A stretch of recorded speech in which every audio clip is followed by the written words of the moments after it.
The front door tore open as the first rumblings of thunder burst through the early evening air.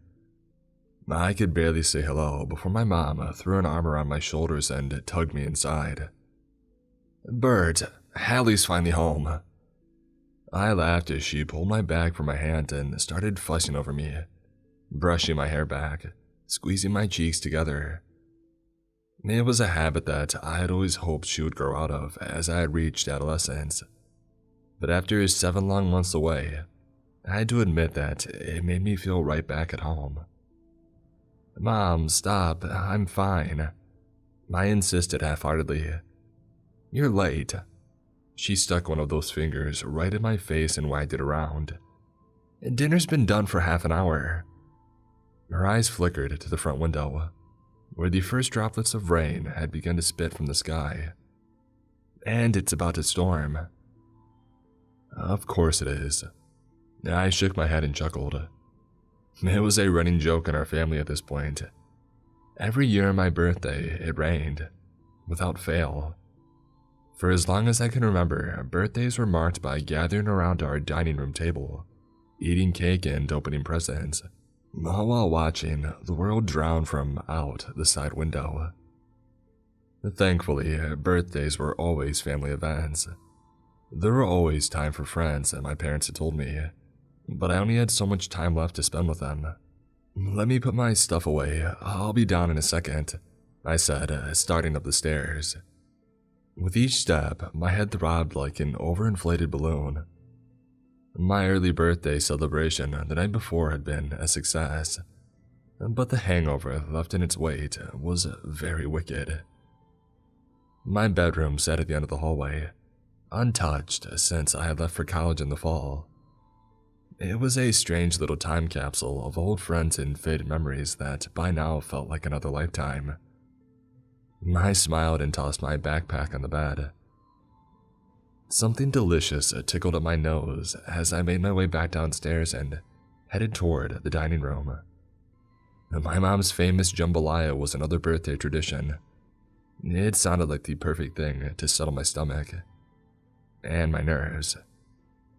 My dad was already seated at the head of the table, a tumbler of scotch in hand that he had raised in a toast, as I rounded the corner. "And there she is," he boomed, his thick brown mustache bobbing over his lips for dramatic effect. "The prodigal daughter returns." "Oh, shut up." I laughed and headed over for a quick hug. Soon enough, we had settled in and all had an overflowing plate in front of us. They wasted no time before falling back into their familiar routine of grilling me on just about every subject they could think of. Grades, friends, my new part-time job. My parents have always been involved, to say the least. It was another one of those things that I'd only been able to start appreciating with time. "How's that dorm life?" my dad asked as my mom hopped up to start scooping dessert. "Is that roommate of yours still stealing your clothes?" That's actually something I wanted to talk to you guys about." My stomach sank to the floor and blood rushed my cheeks. "What's that?" asked my mom. "Well, you guys know I had such bad luck this year with her. It really interrupted my studies," I stressed. "You didn't tell us that." "Well, it did, so that's why me and Brian decided next semester that we're going to move in together." The silence that fell was bitterly cold. It froze both of my parents in place, mouth agape, waiting for me to say the punchline. Seconds ticked by before, all at once, they exploded back to life. "Like hell you are," said my dad. "You've got to be kidding me," said my mom. "Dad, You're 19 years old, Hallie. You're way too young to be shacking up with some loser." "Dad, I'm an adult. You can't just..." "Oh, are you adult enough to pay for school on your own?" We went back and forth for a while, voices steadily rising as the cherry pie on our plates got cold and thunder shook the windows. I had known they wouldn't approve, but this was worse than I had ever imagined. Mom stayed quiet, caught between us like a hostage negotiator, begging with her eyes for us to calm down. "Go ahead then," I shot up from my chair, sending it crashing to the floor behind me as I slammed my hand on the polished tabletop. "Cut me off. I'll drop out and wait tables for the rest of my life. Either way, I'm moving in with him. End of story." "Hallie, sit your butt down." His shouting grew distant as I turned and stormed back down the hall and up the stairs, eventually slamming my bedroom door behind me. It was juvenile perhaps, but it still felt good to make the frame quake behind me as I took to pacing the room. Frustration bubbled under my skin, like a shaken soda bottle ready to burst. How many fights had ended this very same way? How many times did my parents put their foot down when I tried to establish the barest hint of independence? Too many to count. I was sure Mom was rubbing Dad's back by then, assuring him that I would come to my senses. He wouldn't apologize, he never did. Instead, he would wait for me to sulk back with my tail between my legs, ready to apologize and give in to whatever he decided was right for me. Well, screw that. I slung my backpack back over my shoulder and grabbed my keys. I would drive 15 more hours if it meant that I didn't have to look at his smug face waiting for me to cow. I heard their voices muttering from the dining room as I swung the front door open. The mossy smell of fresh rain hit me like a brick, while the chilled breeze washed down my lungs like a glass of ice water. "Hallie!" My mother screamed from the other room. Pulling the hood of my jacket snugly over my head, I darted off the porch. A wave of pain exploded in my body, so intense that my vision went black for a moment, so consuming I couldn't tell right away where it had come from. Before I knew it, I was being lurched backward by something wrapped tightly around my neck. I hit the porch with a thud. The pressure eased. My mother knelt over me, eyes wide as dinner plates. "Oh God," she whispered. The pain, it was still there, burning, spreading. It prickled along my cheek and my hands. I moaned, a low and keening noise that I almost didn't recognize as my own, and then I lifted my hand up in front of my face. A sob tore from my lips as I caught sight of it. It was like acid had been splashed across my skin. Gelatinous clumps of flesh had melted away, dripping down my wrist and coagulating on the sleeve of my hoodie. It was still going, a bubbling liquid eating away everything in its path. Even worse was what lay underneath it. Instead of the pearly white bones I might expect jutting up from the mess of ruined flesh, something else sat there instead. There were fingers, sure. My fingers, given how they clenched and moved in turn with the waves of pain that coursed through me. But they were as black as the night around us, made of hundreds of delicate intertwining bones that reminded me of birds' legs. They joined at the top into a vicious point. A scream bubbled up in the back of my throat, trapped there as tear-streaked eyes darted to my mother's worried face. She barely glanced at the misshapen hand, though did reach down to give my covered shoulder a comforting squeeze. My eyes turned to find my father shaking in the doorway. "Bert," she gasped, raising her free hand to cover her trembling lips. "They're going to find her." My dad sprung into action, our argument from moments before a long-forgotten memory. He hooked his arms under my shoulders and dragged me back inside. I hung limp like a rag doll, tears finally breaking through the barrier of shock and disorientation that had held them at bay. My mother slammed the door shut behind us, clicking the deadbolt and sliding the chain into place. "I'll get the bags," she announced. My father gave one quick, grim nod. "I'll get the car ready." "What's happening?" I groaned from the floor, cradling my ruined hand in the other. Some patches of flesh had burned away on it as well, but altogether it was in much better shape. It still looked like mine. It still looked human. I could even still see the scar from 7th grade, where Preston had stabbed me with a pencil. "We don't have time, sweetie," he said. "We have to move." He disappeared down the hallway and I heard the door to the garage crash open. I was left alone to hiccup and cry on the foyer floor until I had finally calmed enough to pull my unsteady feet back underneath me. My face still burned. I staggered into the living room where an oversized ornate mirror hung behind the couch. Everything in my body screamed that this was a horrible idea, that I didn't want to know, but I had to see. I just had to. Even still, I gasped. Spots of disintegration were speckled across my face. The tip of my nose was gone. My left cheek was hollowed out like a pumpkin. Underneath sat those same spindly, paper-thin bones. Millions of them. In the overhead light, they had an eerie, incandescent glow. But wait, were they moving? Thunder ripped through the sky outside. My body shook right along with the frame of the house. Realization struck just as lightning lit the front yard. The spots of my body that were injured were the areas uncovered by my jacket or my clothes. My exposed skin. It was where the rain had touched me. No, that made no sense. I had been out in the rain plenty of times in my life. I had walked home in it after school. Came home drenched one night after sneaking out with my friends. In fact, I was quite fond of the rain, despite the fact that it had always seemed to unsettle my mom. It made no sense.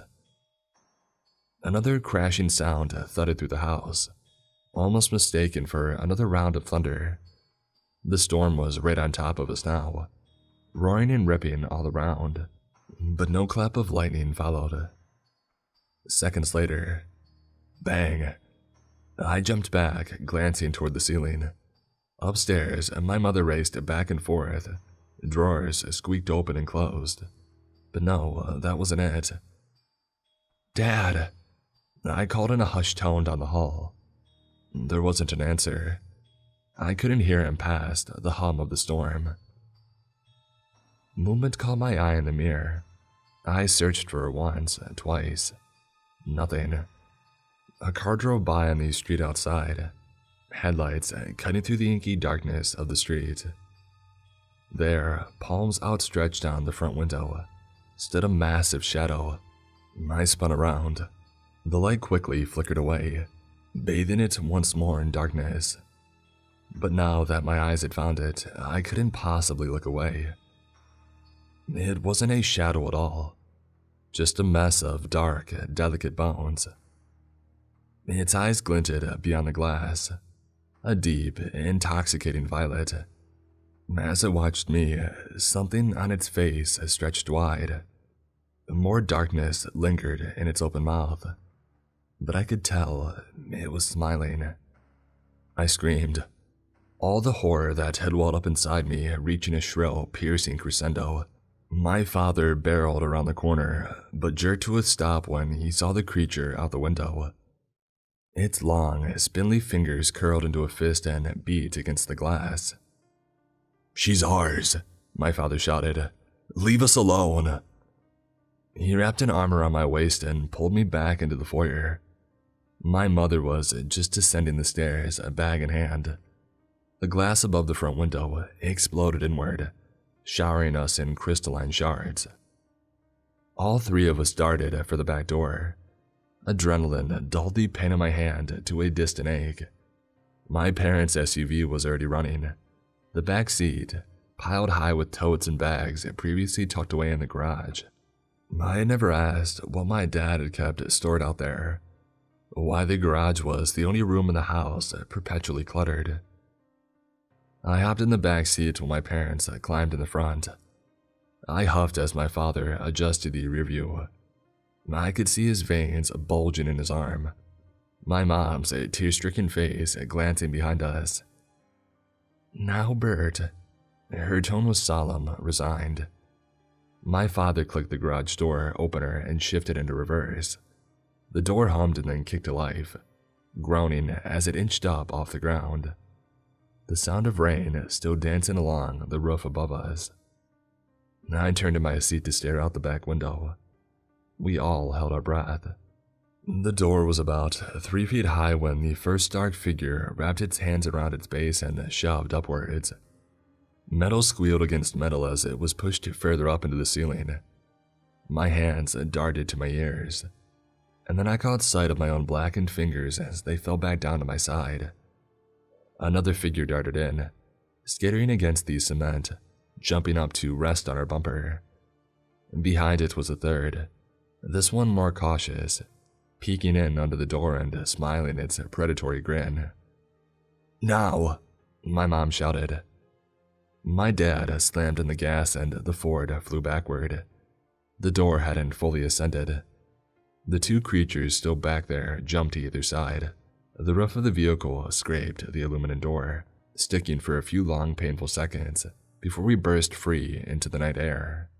The last creature clung on for dear life, hands digging into the side of the vehicle, feet slipping against the now slick bumper. Its black teeth gnashed against the glass. Its purple eyes were wide, hysterical. It looked pained, terrified, sad. My dad hardly slowed as we pulled out onto the street and kicked it in drive, even as the tires screamed underneath us. As we lurched forward, it struggled against the vehicle, eventually losing its grip and tumbling away. I watched it hit the wet cement behind us with a thud. The others weren't far behind. Both stopped to pull it back up to its feet. We revved through our quiet suburban neighborhood, twisting and turning until we had reached the exit for the highway. The creatures faded behind us, yet still I found myself staring out into the pouring rain, hands stinging in my lap. Finally, I was pulled from my daze by the jarring flash of headlights behind us. I turned back around to my parents. "Mom," I said. "Dad, what's going on?" They exchanged a long glance. My mom shook as she reached out to turn down the radio. I hadn't even noticed it humming in the background. "We should have told you, Hallie," she whispered, shaking her head. "We were foolish to think we were foolish to wait so long." I stared down at my torn hand. The same delicate, alien black bones of the creatures that had attacked us. Was I? "You shouldn't have tried to leave, sweetie," added my dad. I never heard him sound so small, so helpless. The disappointment in his tone was nothing like his rage-fueled rants of disapproval, but something far more visceral. "Now I don't know if we can protect you." "Don't say that," my mother snapped. I leaned back into the plush gray seat, exhaustion sinking me down into the headrest. I caught a glance at myself in the rearview. My burned, speckled face looked pale, sickly. The blue of my eyes looked darker, deeper. "Protect me from what?" I asked. A sob shook my mother's chest. She turned toward the window and buried her face in her hands. My dad's eyes rose to meet my own in the mirror, brows hanging over them like thick branches bowing in the wind. Something deep in my gut already knew the answer, but even still, I needed to hear him say it. I needed to know. "From your family." We drove for hours in silence, my father staring solemnly out into the road, and my mother sniffling and hiccuping next to him. After the adrenaline of our escape had wore off, I curled up in the back row of seats and did my best to let my mind drift off into a welcome oblivion. The sting in my hand had worn off several miles out of town. When I realized that the pain was gone, I lifted it to my face to inspect it further. My human fingertips brushed against the melted skin, and it flaked away underneath like a bad sunburn. I grabbed a bit of it and tugged. It pulled away in a long, gooey string that stuck to the seat underneath me. "Don't do that," my mother snapped.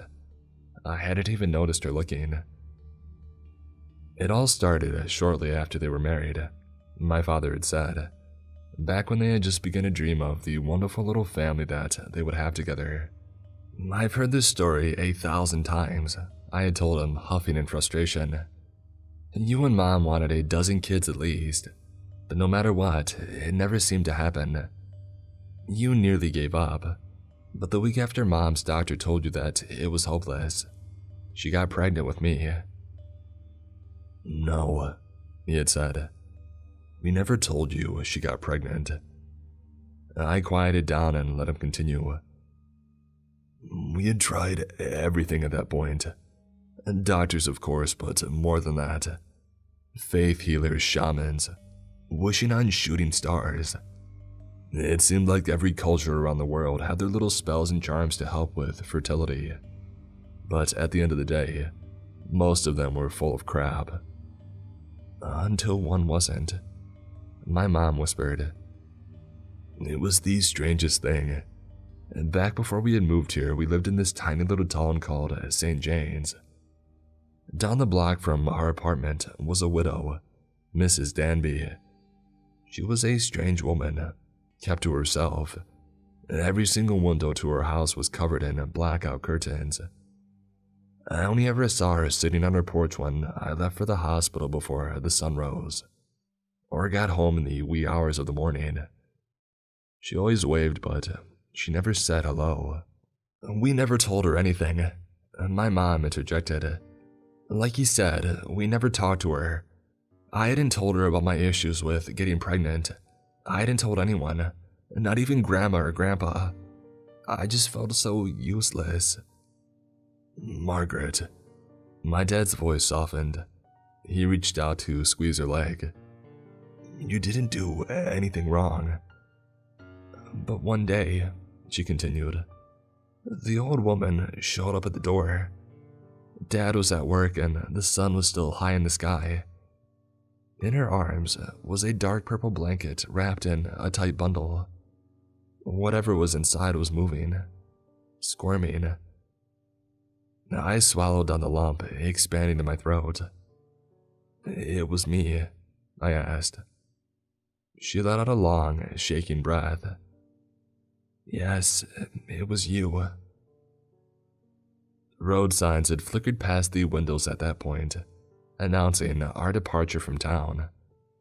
Rain continued to beat heavily against the windows, blown from wind almost as chilly as the silence between us. My mother cleared her throat and continued. "She said she had known of our struggles, how badly we wanted a family. That while she couldn't make our dreams come true, she could give us one, just one, a child of her own." I was terrified. I thought that she had gone off her rocker for good. I thought she had kidnapped a baby or something. But I was sort of mesmerized by her too. I looked down at the bundle, and even though I couldn't see anything inside, I could just feel it, you know. That child, that you were ours. "I don't understand," I said, only for my father to snap back at me. "Just let your mother finish." "I invited her inside," she continued, "and she locked the door behind her. She ushered me back into the bedroom like she had been there before, like she knew exactly where it was. She told me to keep quiet, to listen, or for as long as I lived I'd never hear the laughter of a child. I didn't even question it. I just believed her." She pulled back the blanket and she wavered, gripping hard at the center console. I didn't know what I was seeing. It was tiny and black as coal. I thought it was something dead. And then it started to coo. She set it down on the bed and it stretched its little arms, wiggled its toes. Despite how strange it looked, it was clearly a baby. She took my hand in hers, squeezed it like a vice. It was ours now, she had told me. Ours forever, as long as we protected it. As long as we had loved it. I promised her we would, that it was all I ever wanted. When I looked back, its black little bones were gone, covered in soft, pale flesh. red around cheeks. "We do love you," my father added. Guilt swam in his voice like a koi fish. "You know that, right?" She squeezed my hand tighter until I looked back over at her. Tears were streaming down my face at that point, but her eyes were hard as steel. She leaned in close. Her breath smelled like menthol and incense. "There was one rule we couldn't break if we truly wanted this child to be ours," she said. "Once a year, on the anniversary of that day, it would rain. It would rain all day and all night, until the ground flooded and the trees fell. And no matter what, we could never let that particular rain touch her skin. If we did, the illusion would be gone. And the creatures that she came from," my father finished, "would find her."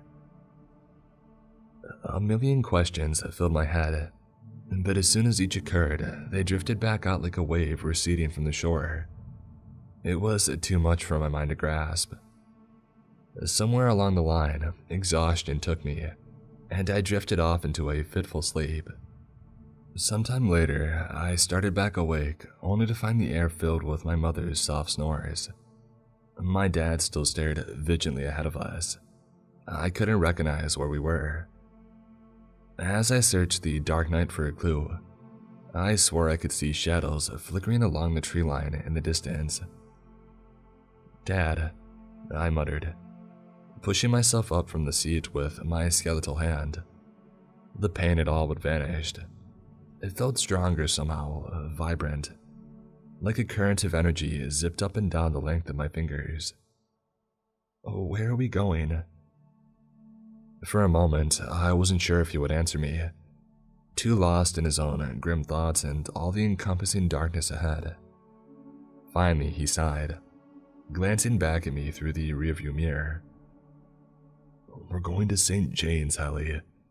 We're going to get some answers." The town sat several miles off of the highway, a small decrepit place one could easily pass through without realizing it even existed. The gas station on its outskirts was the only lit building that I saw. Otherwise, the dim glow of street lamps in the distance looked more like dying stars hanging close to Earth, ready to fall. My mom started to wake as we pulled to a stop. In a flash, she had taken in our surroundings and I could see the apprehension well up in her puffy cheeks. "Are you sure she's still here, Bert?" My father snorted. "Where else will the old hag go?" I stayed quiet in the back seat, ducked down with my hood pulled tightly around my head. I couldn't imagine how the woman was still alive, if she had already been old when I was a baby. My father seemed confident though. What room did I have to argue? My mom darted off to use the restroom, and outside the opposite door my dad fiddled with the gas cap. The storm had finally calmed into a half-hearted drizzle around us, bathing the cement in a glossy, dazzling sheen. They knew I was close, that I was coming home. They didn't have to search for me any longer. Soon, my parents packed back into the car. Even from behind them, I could practically feel them buzzing with trepidation, feel the hair on the back of their arms rising from the chill of the air. Large round drops of water pooled on their raincoats, so close I could reach out and touch it. The car jerked into motion and we pulled back onto the road. The town ahead inched closer as my dad stepped on the gas. For most of the trip, I had been tired and dazed in the back seat. But now I sat ramrod straight, attention held rapidly by those lights in the distance. The tingling in my veins turned into a full-on itch. It was all I could do to keep it at bay. Out of nowhere, I lurched forward, forehead colliding with the back of the driver's seat before the suddenly tightened seatbelt made me gag from its pressure. I lifted both hands up to protect my face, to try in vain to push myself back up. The car was spinning, I realized, skating on the wet cement as if it were a roller rink, the tail end skidding to the left. "Oh God, oh God, oh God," my mother chanted like a prayer. and then the impact hit and quieted all of us. Seconds crawled by like ants through molasses. I raised my clawed hand to my head and retracted it, to find fresh, flowing blood. The window next to me was cracked. One large round point of impact that spiderwebbed out in delicate patterns throughout the entirety of the pane. To my right, the car was crumpled like an old candy wrapper, folded around a massive tree trunk. My mother was groaning, pawing at her right elbow. My father was slumped down in his seat. I leaned forward to peer over the center console. The headlights still illuminated the murky night ahead. 4 lanky shadow figures stood vigilantly in the distance, their bodies swaying and pulsing with unspent energy. Then a bang.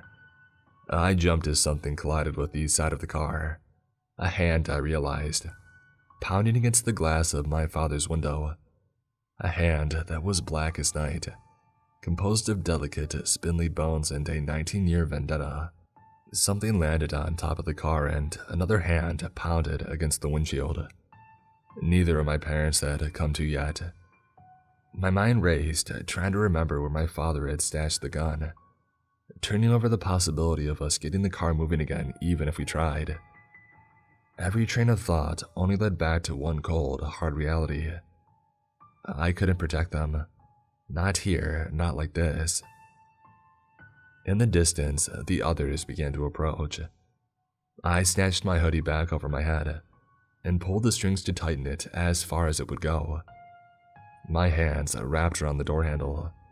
In front of me, small pieces of glass chipped away from the rest of the pane on the driver's window and flew toward my father's face. I took a deep, slow breath to steady myself, and then I shoved my door open.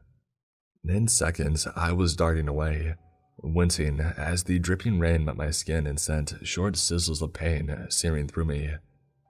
I shoved my hands in my pockets, which threw me off balance but at least kept the worst of it at bay, as I made it 1 yard away, and then 2. On the road, there were more of them.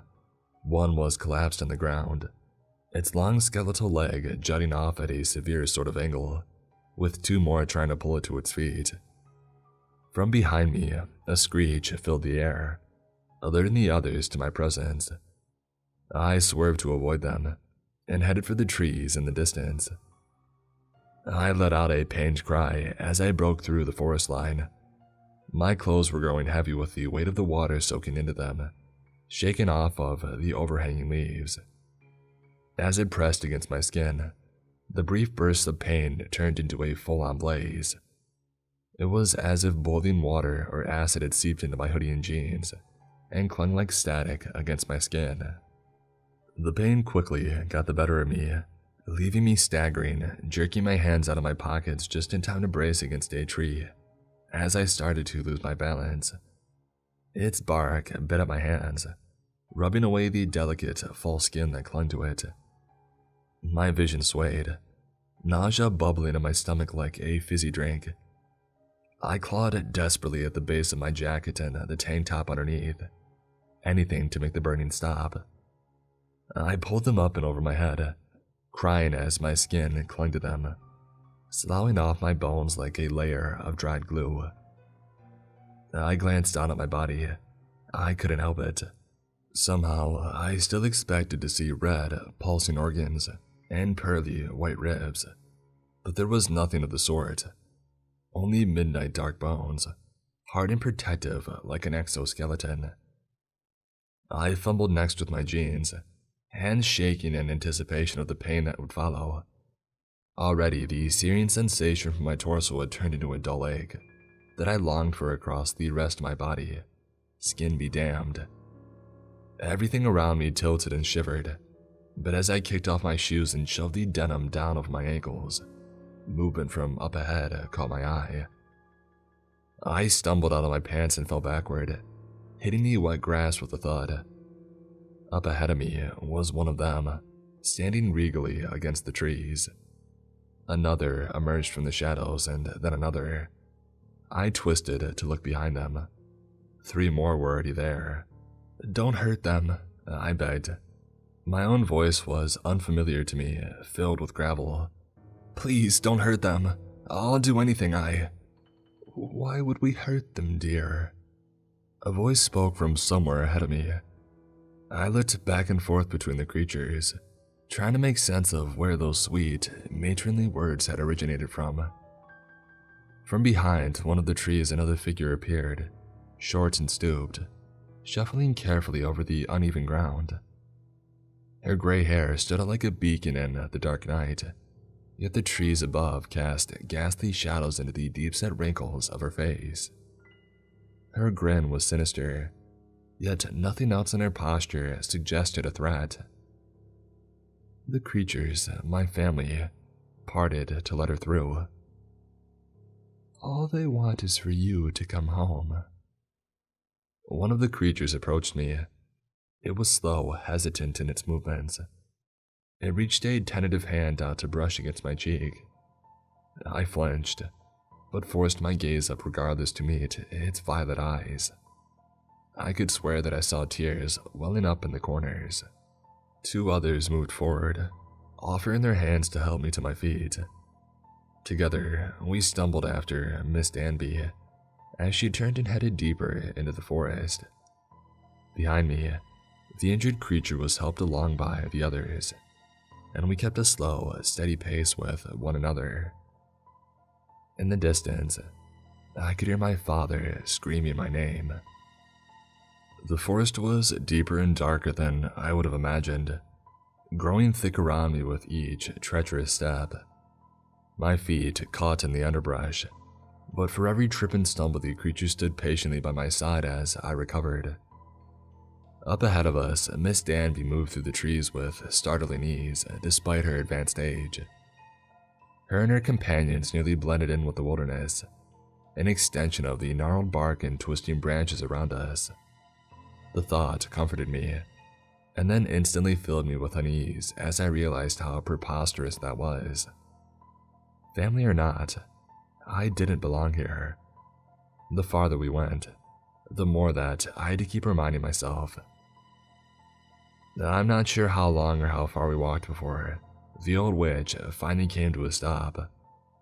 I could barely make out a line of stones in the ground before her, jutting off in either direction and disappearing into the thick foliage. The creatures that had accompanied her continued onward, stepping over the rocks and flickering out of view.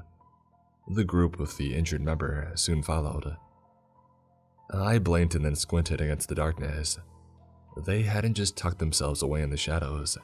They had disappeared entirely, as if the forest itself had sucked them back in. My gaze dropped back down to the stones for a moment, before rising to see Miss Dansby's grinning face.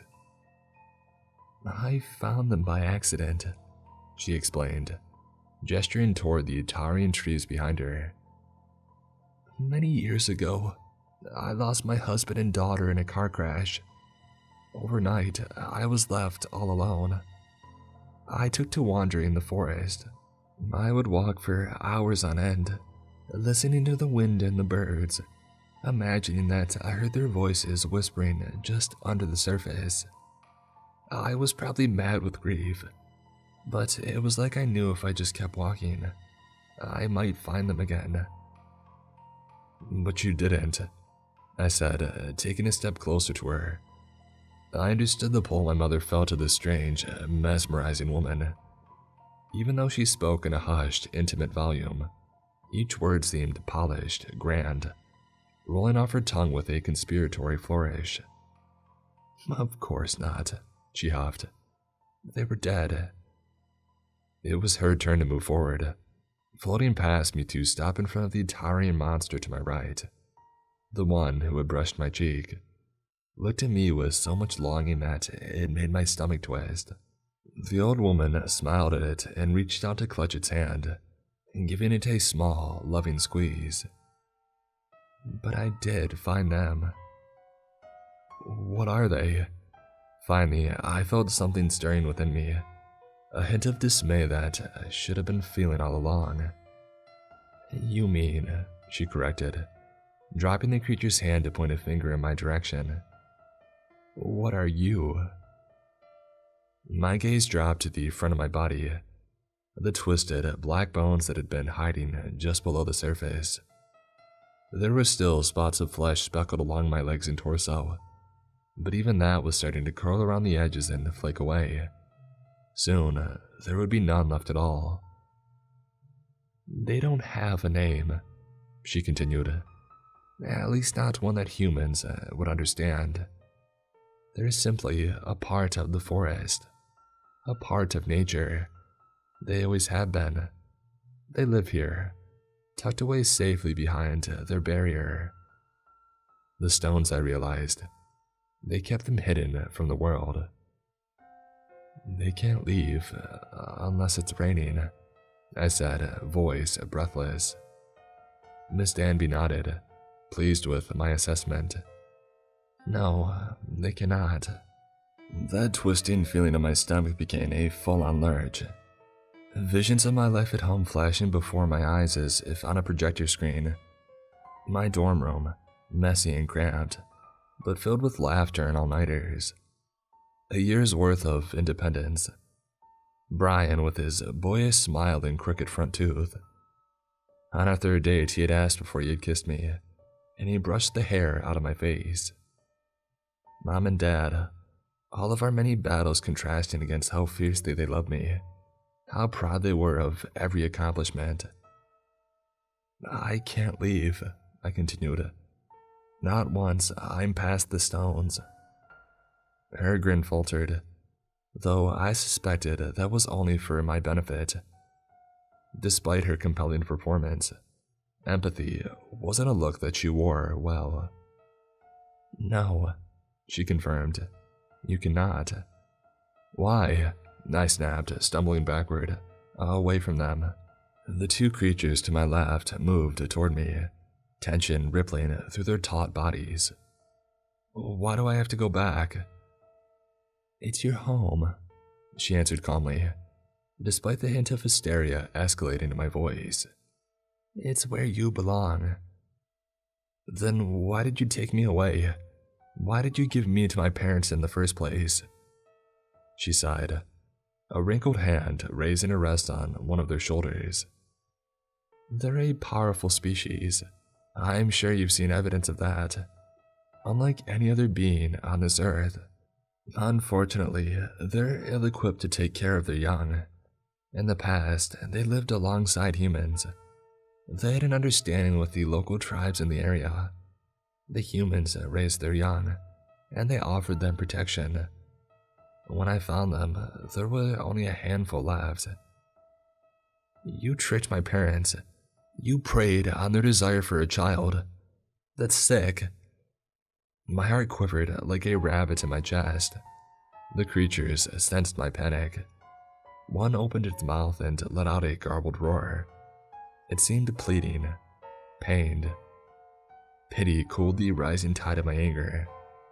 At least until Miss Danby opened her mouth again. "Normally, they can't keep them out of the rain so long. Your family did an admirable job with you." My fist curled at my side. I could feel the newfound power that resided within them.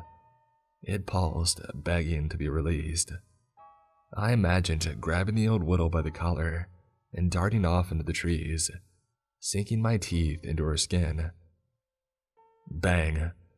The noises of the forest came to an unsettling halt, as the sound echoed off the tall trees surrounding us. I looked between the creatures in confusion, before my gaze fell on Miss Danby. Her eyes were wide, panicked.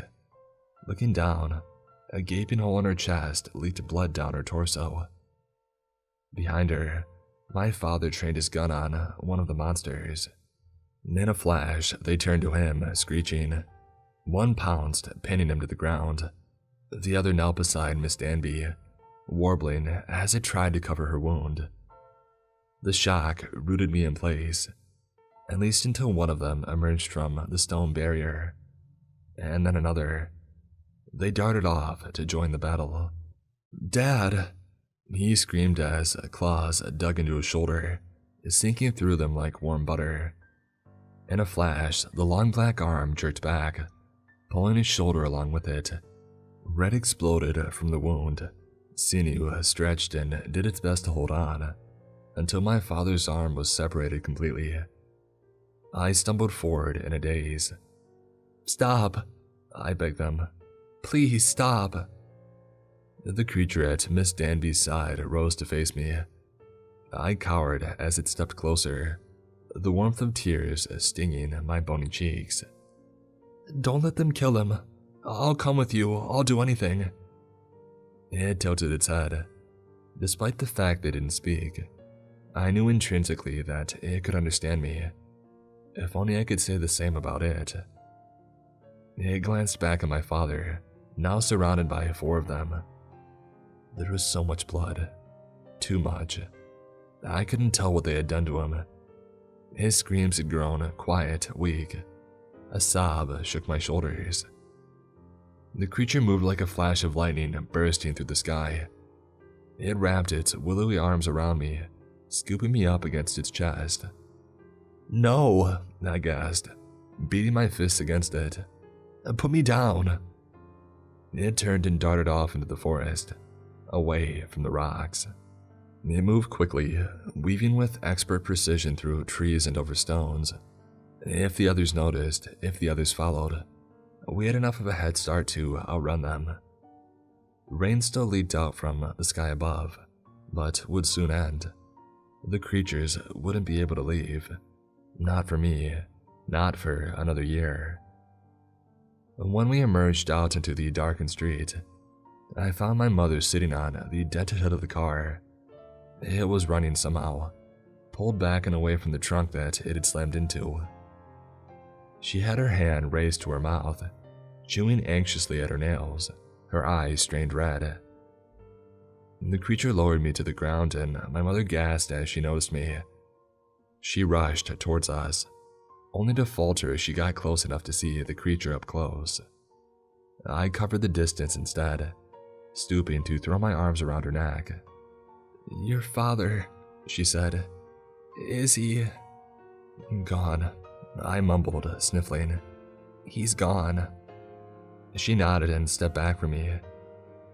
"Get in the car, Hallie." I stepped forward and then paused. The creature stayed put behind me, watching wearily as its daughter left it for the second time, this time on its own volition. I met its purple eyes, glossy and filled with grief. I knew that it wouldn't be back to chase me down in the coming years. The same couldn't be said for the others. Whatever this creature was, whatever I was, it loved me. "Come with us," I said. I could hear my human mother sucking in a startled breath behind me. She didn't argue though, didn't question it. She, of course, loved me too. The creature hesitated, glancing back at the forest that was its home, taking in the chirps and warbles and the chilly, refreshing breeze. This was where it belonged, and we both knew it. That's what made it so surprising when it stepped forward toward the car. We packed into the back seat, huddling together as my mom pulled back onto the highway. The rain had slowed into an unenthusiastic drizzle. A purple-pink sunrise peeked over the skyline. I smiled at the creature next to me and reached out to grab its hand. My family was going home.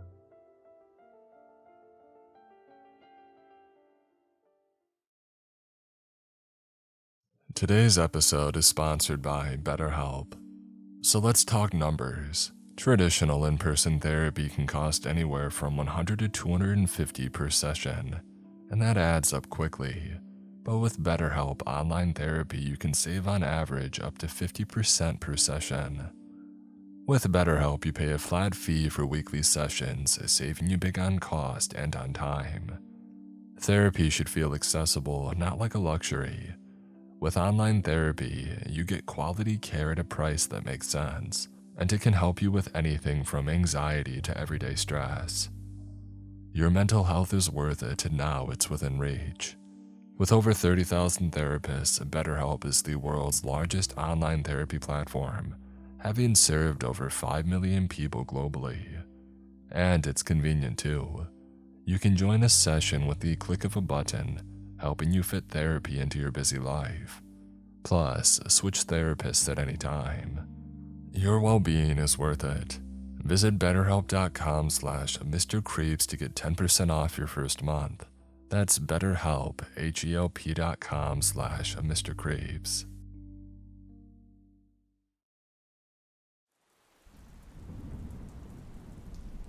I patiently awaited by the riverbanks while Charlie went to relieve himself.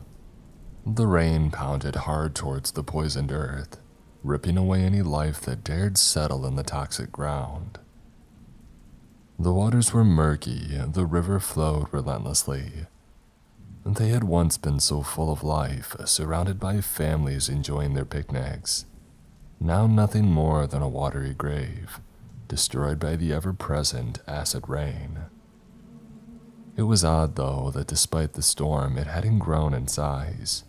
It had remained the same, monotonous body of water, only disturbed by the occasional piece of driftwood floating downstream. "Charlie, hurry up, it's getting dark," I yelled to my son as he tried to relieve himself behind a barren tree. "I'm trying," he shouted back. I couldn't blame him. Taking a piss was harder than one would have thought while soaking wet and freezing cold. He turned silent. I decided to give him some space while I rested by the riverbank.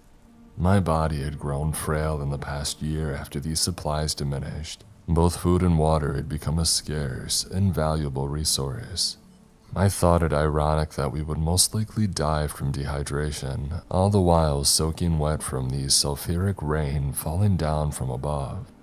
My train of thought was disrupted by what seemed like an oddly shaped tree stump approaching from up the river. I fixed my attention to it as it drifted closer and realized that it wasn't a piece of wood, but a corpse.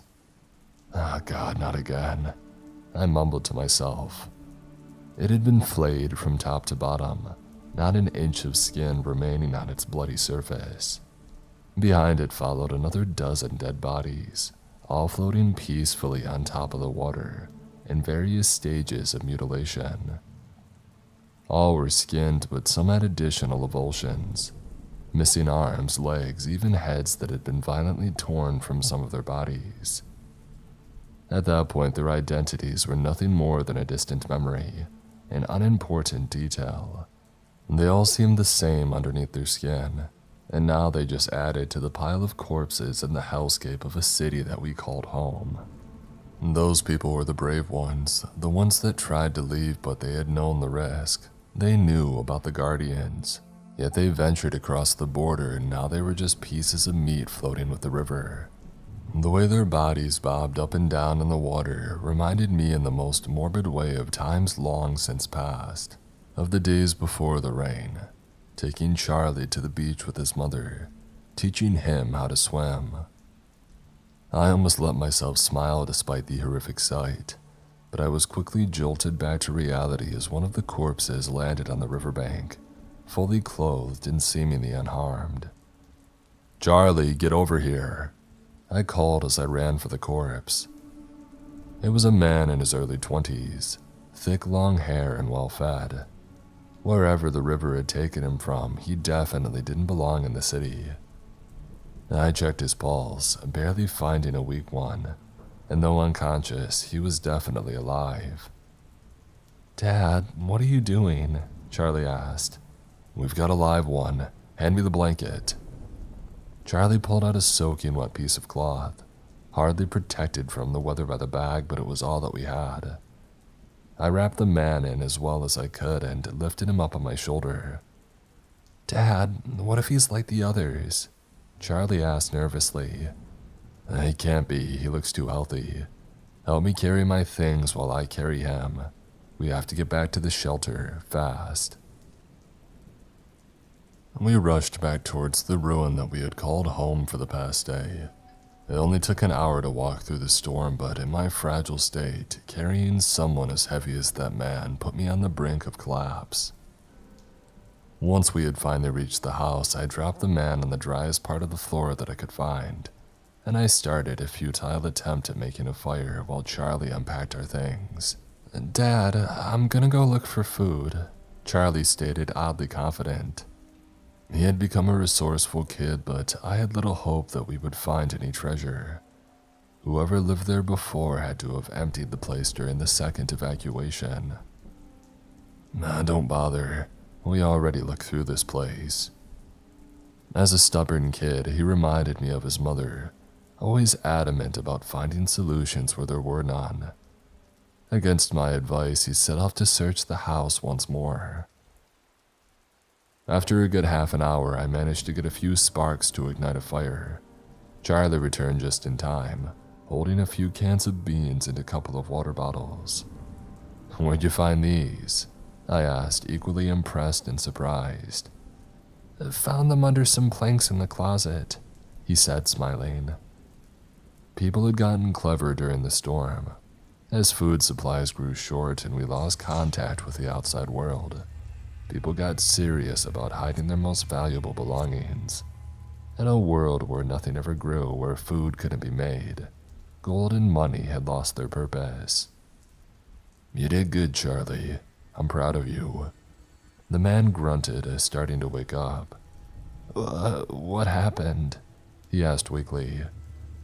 I knelt down beside him, trying my best to keep him calm. "Hey, don't worry, you're safe. What's your name?"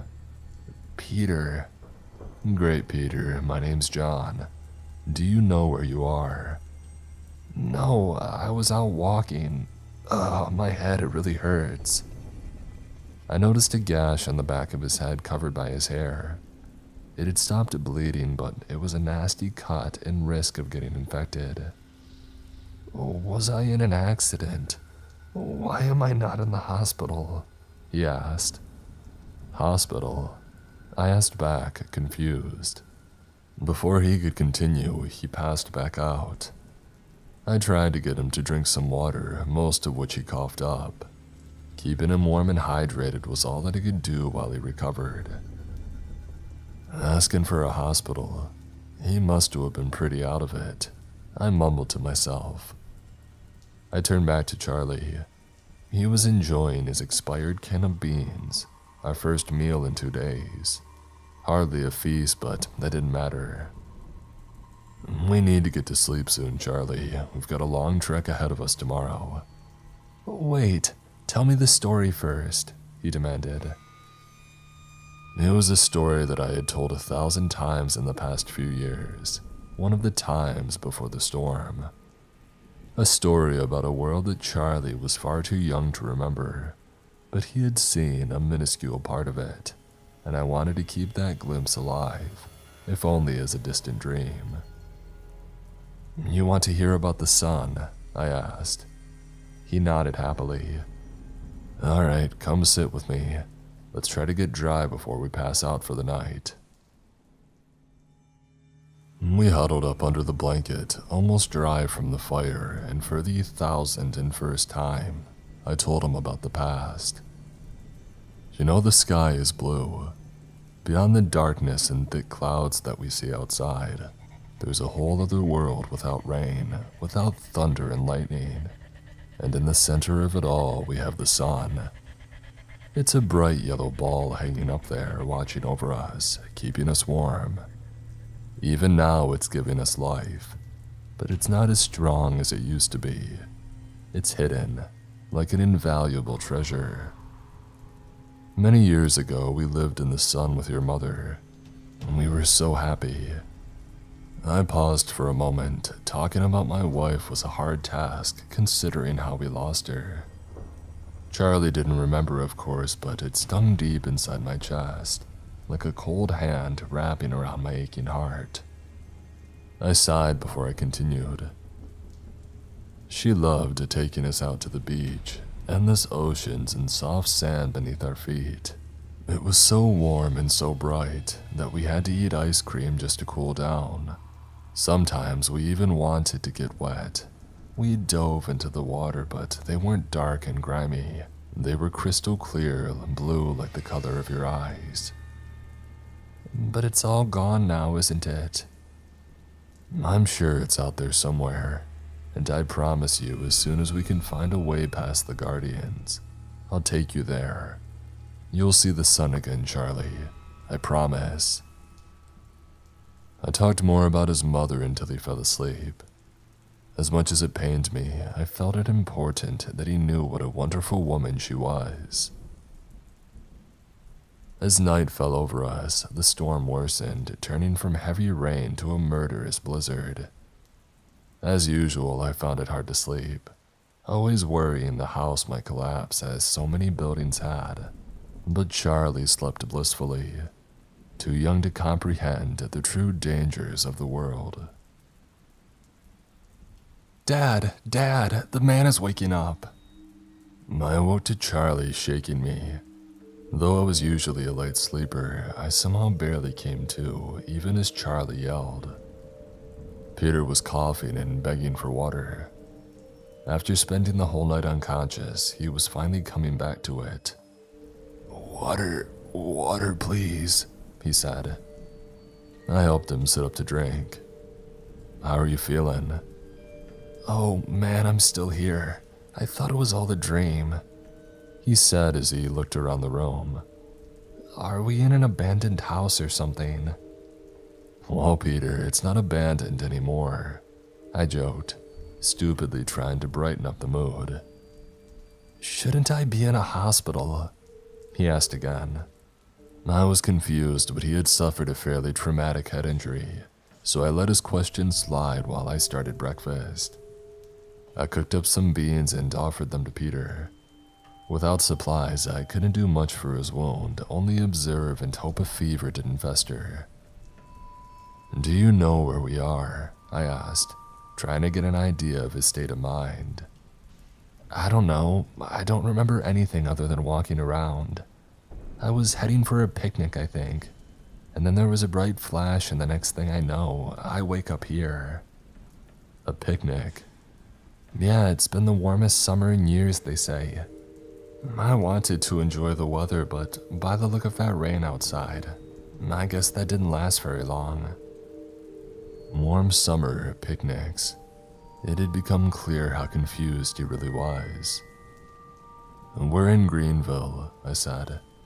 "Greenville? I've never heard that name. I'm from Portland." Portland wasn't anywhere nearby. Closest town over would have been Clint, but God knows what still existed beyond the boundaries of our hellhole. "And you have a sun in Portland?" "Yeah, blazing, burning sun, every day for the past month." For a moment, I considered the fact that the world had kept going long after our city's demise, that despite our hardship, there existed a better place where life thrived. Yet I knew leaving would be impossible. "You're telling me the world is still going, that outside of this shit, people are living normal lives?" "Of course. We've never even heard about a storm destroying a city. Nobody knows about Greenville. This is all just a bit bizarre." I stood up and paced around the room, 1,000 thoughts and ideas flowing through my mind. The world hadn't ended, it was only us, only our city, closed off from the rest of the world and left to suffer. People couldn't leave, but then again, none had entered it either. Since the fall of our city and collapse of the colony, Peter was the first seemingly healthy human that we had stumbled across. If he could get in, then maybe, just maybe, we could get out. "Dad, there's a woman outside," Charlie yelled from one of the windows, breaking me away from my brainstorm.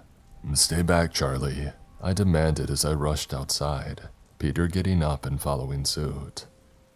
The rain poured as always, filling up a smaller sinkhole down the end of the street.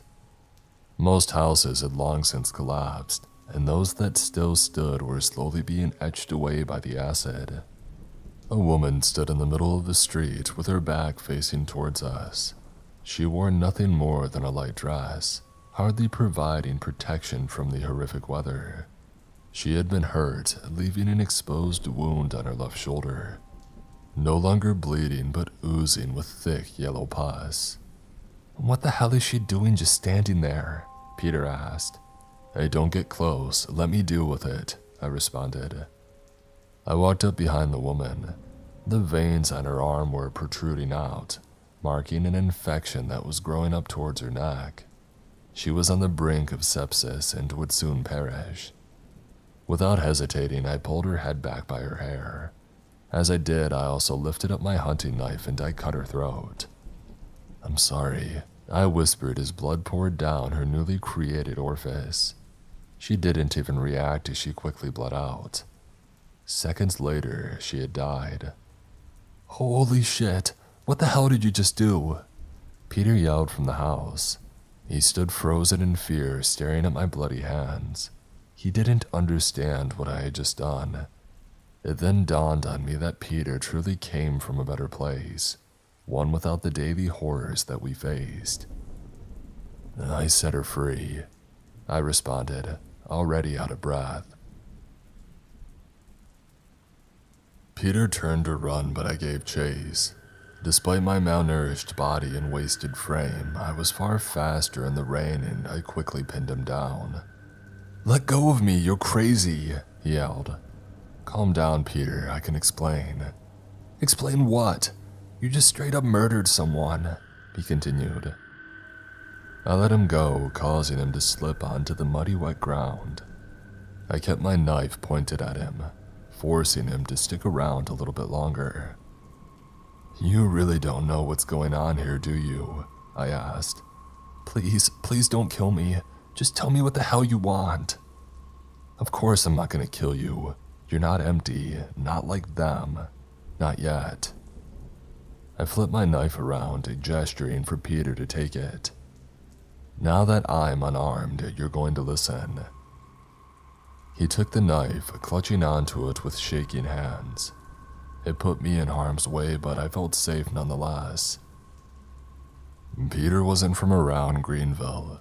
He had been sheltered, safe from the nightmare that had been our lives for the past years, meaning that he still didn't have murder in his heart. "Why did you kill her?" he asked with a shaky voice. "Because she was already dead, the parts of her that matters anyway. You notice the wound on her arm, her clear apathy towards it. It's because she's one of them, one of the empty people." "What do you mean, empty people?" I walked back over to the corpse of the thing that I had just killed, turning her over to see her face, full of scratches, even an eye missing, probably from walking into walls and debris lying around. "It's the rain," I said calmly while presenting the wounds of somebody who had clearly given up on their own well-being. "It changes people, it hollows them out, taking away their memories, stripping them of all emotion. That's the fate of most people living in this city, and whatever they once were, accountants, mechanics, doctors, they ain't anymore. All they do now is walk around, get hurt, and die." "Then why kill them?" "Because they're already gone. Only their bodies stay behind to suffer. The least that we can do is to free them. Besides, they get riled up if disturbed. Sometimes they get violent." He had lowered his guard by then, either from believing my story or because he simply didn't have much of a choice. Peter was trapped alongside us in the storm, unable to survive without my help, but unbeknownst to him, he could be our ticket out of here. "How long have you been here?" was all that he asked. 7 years. Peter collapsed to the ground in disbelief, fearing that he had suffered the same fate. I walked over and put a comforting hand on his shoulder, mustering as much confidence as I could into the next few words. "But now, we're all getting out of here together." My plan was simple enough in theory. Follow the river and retrace its path back towards where it grabbed Peter. It might have given us a safe way to pass the guardians lurking in the dark territory. While we got ready for the day's trek, I felt hopeful. For the first time in about 6 years, I truly believed we stood a chance. During the early days of the storm, we had all been a part of a mass evacuation. As the first buildings fell to sinkholes created by the downpour, people started to panic. The evacuation itself was a shit show. Thousands of cars immediately congested on the highway. As a last resort, we attempted to flee on foot with the pitch-black clouds looming above us, striking down with lightning every so often, seeming to appear from the ground itself. My family and I were quite far in the back, and when reaching the border out of the city, we halted in our steps. Before us lay thousands of skinless bodies, entire families embraced in death with horrified expressions on their flayed faces. In the blink of an eye, well over 100,000 people had been slaughtered, repurposed for a meat wall spanning around the entire city, keeping us trapped. The mere fact that Peter got inside ignited a fresh wave of hope throughout my body. It meant that there had to be a weak spot in the dark territory, one that we could escape through. Charlie presented us with a few water bottles that he had found while searching the neighboring houses. It wasn't much to keep us going, but I had found a new source of motivation. "So, we're leaving the city?" Peter asked. "That's right. If a better place is out there, I have to get my son to it." "Mind me asking why you haven't left already? I mean, this place isn't all that great." "Well, because it's dangerous, Peter. People have tried and died." "What makes you so sure that we'll survive then?" he asked, looking at me with a mix of fear and confusion. "Because now we know it's possible. You got in, that means we can get out."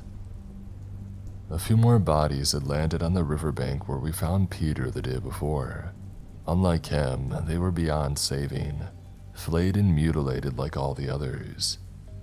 Peter looked at them in disbelief and disgust, unable to believe the horrors that lay before him. What happened to them?" he asked. "Those are the people that tried to leave," I said. "And that's where we're heading," he continued, panicked. "Listen to me, Peter. There's no food, no water, nothing left in this city for us. We either take our chances here or we die from thirst and starvation in the city. Remember that you made it in here, and I promise you a better chance if we keep going." We followed the river upstream, half a day's track just to get to the bridge. The rest would be spent crossing it. The bridge was the name given to a collection of sinkholes spanning all around the city, 96 miles wide and 2 miles across, a place of destruction almost impossible to pass. A section of the sinkholes had been covered in various debris, cars and corpses, giving it the unfitting name, filling it to the brim to the point where we could cross, hence a bridge. Despite its dangerous content, it would be our safest way to the other side. Of course, the empty people looked around the bridge as well, but they were different. Those that existed there still had the basic instinct of escaping, making them far more terrifying than anything found within the city limits. I let my mind wander as we slowly walked by the river. The monotonous flow of water against the harsh trickle of rain was somehow soothing. It brought back memories of the second evacuation and the first empty people. I saw an image of myself holding onto my 3-year-old son with one arm and my wife with the other. We were crushed in the middle of a panicking crowd when my wife Loretta suddenly let go. I tried so desperately to grab a hold of her again, but she simply stood there, letting the crowd trample her down as we were pulled away. She was left behind, one of the first people to forget themselves, to hollow out and become one of the empty people. Most people could feel it coming on. They knew that they were about to turn, but not her. For whatever reason, it happened within seconds. Following the second failed evacuation, we searched for weeks. Hundreds of colonists looking for their lost loved ones, but to no avail. Loretta was more than likely one of the empties that wandered into harm's way, dying from their own neglect.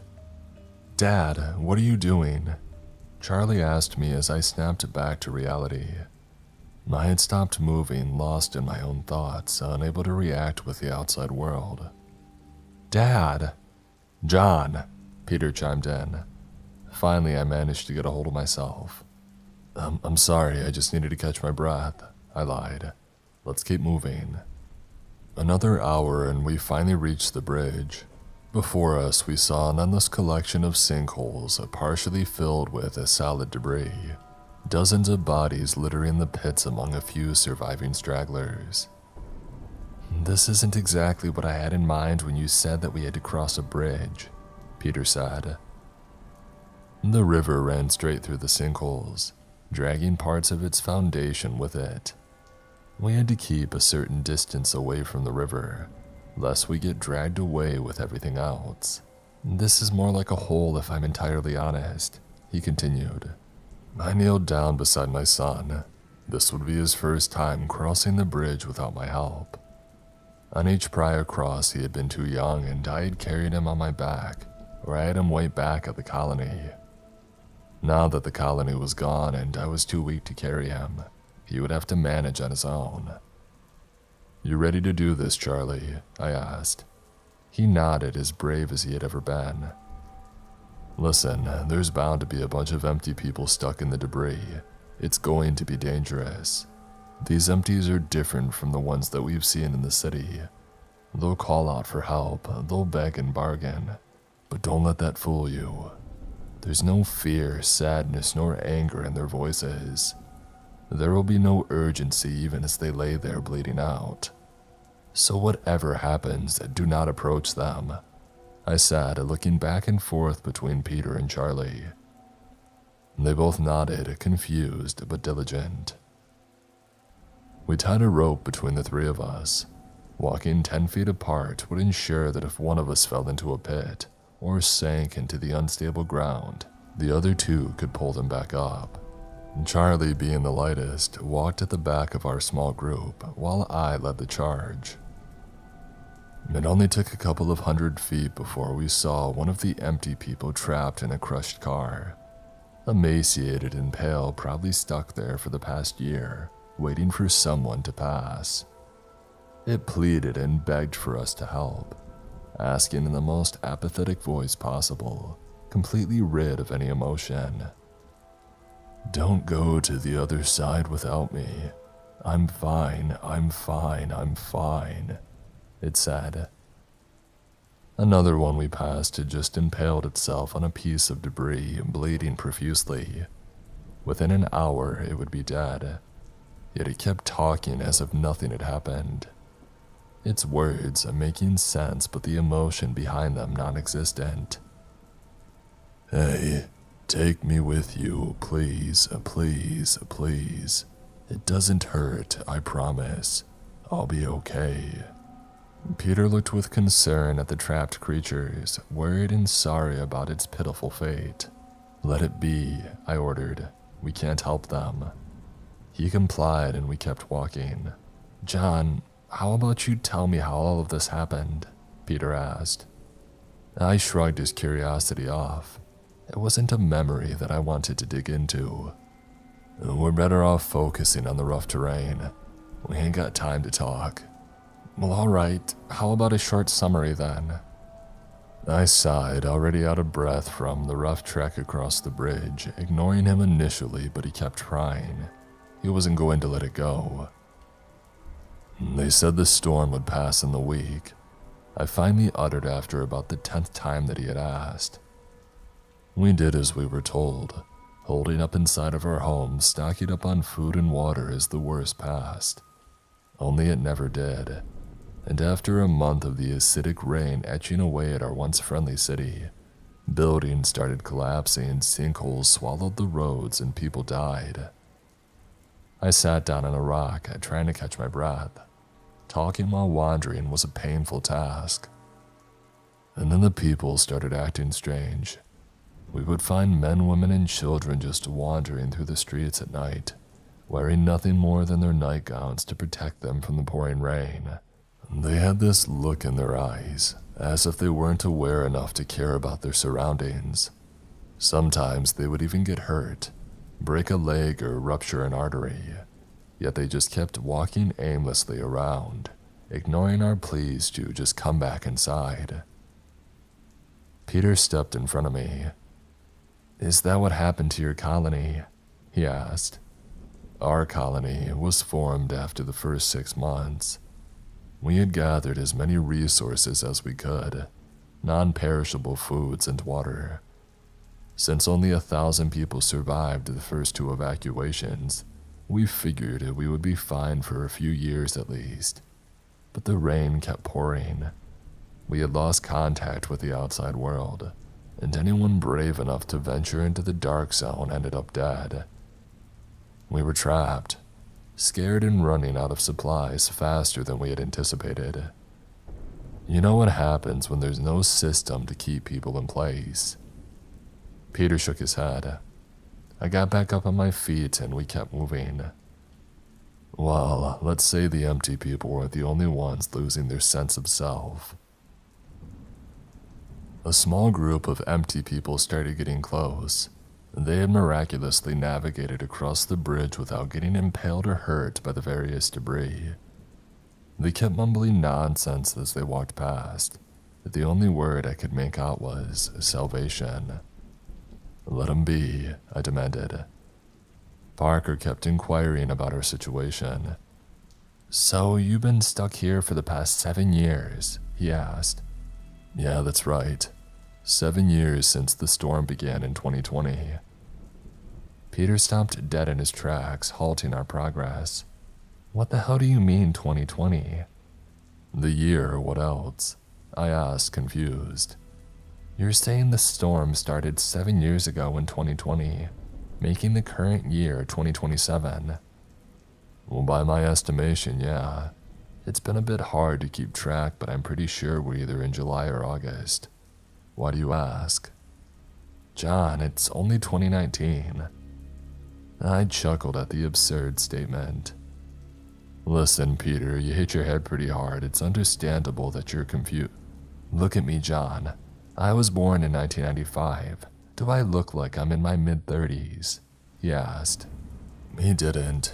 He looked like somebody in their early 20s, and just like I thought when I first found him. Yet it made no sense if it truly was that long ago for him. That it meant that he had traveled not only from outside but from the past. You really think you traveled through time?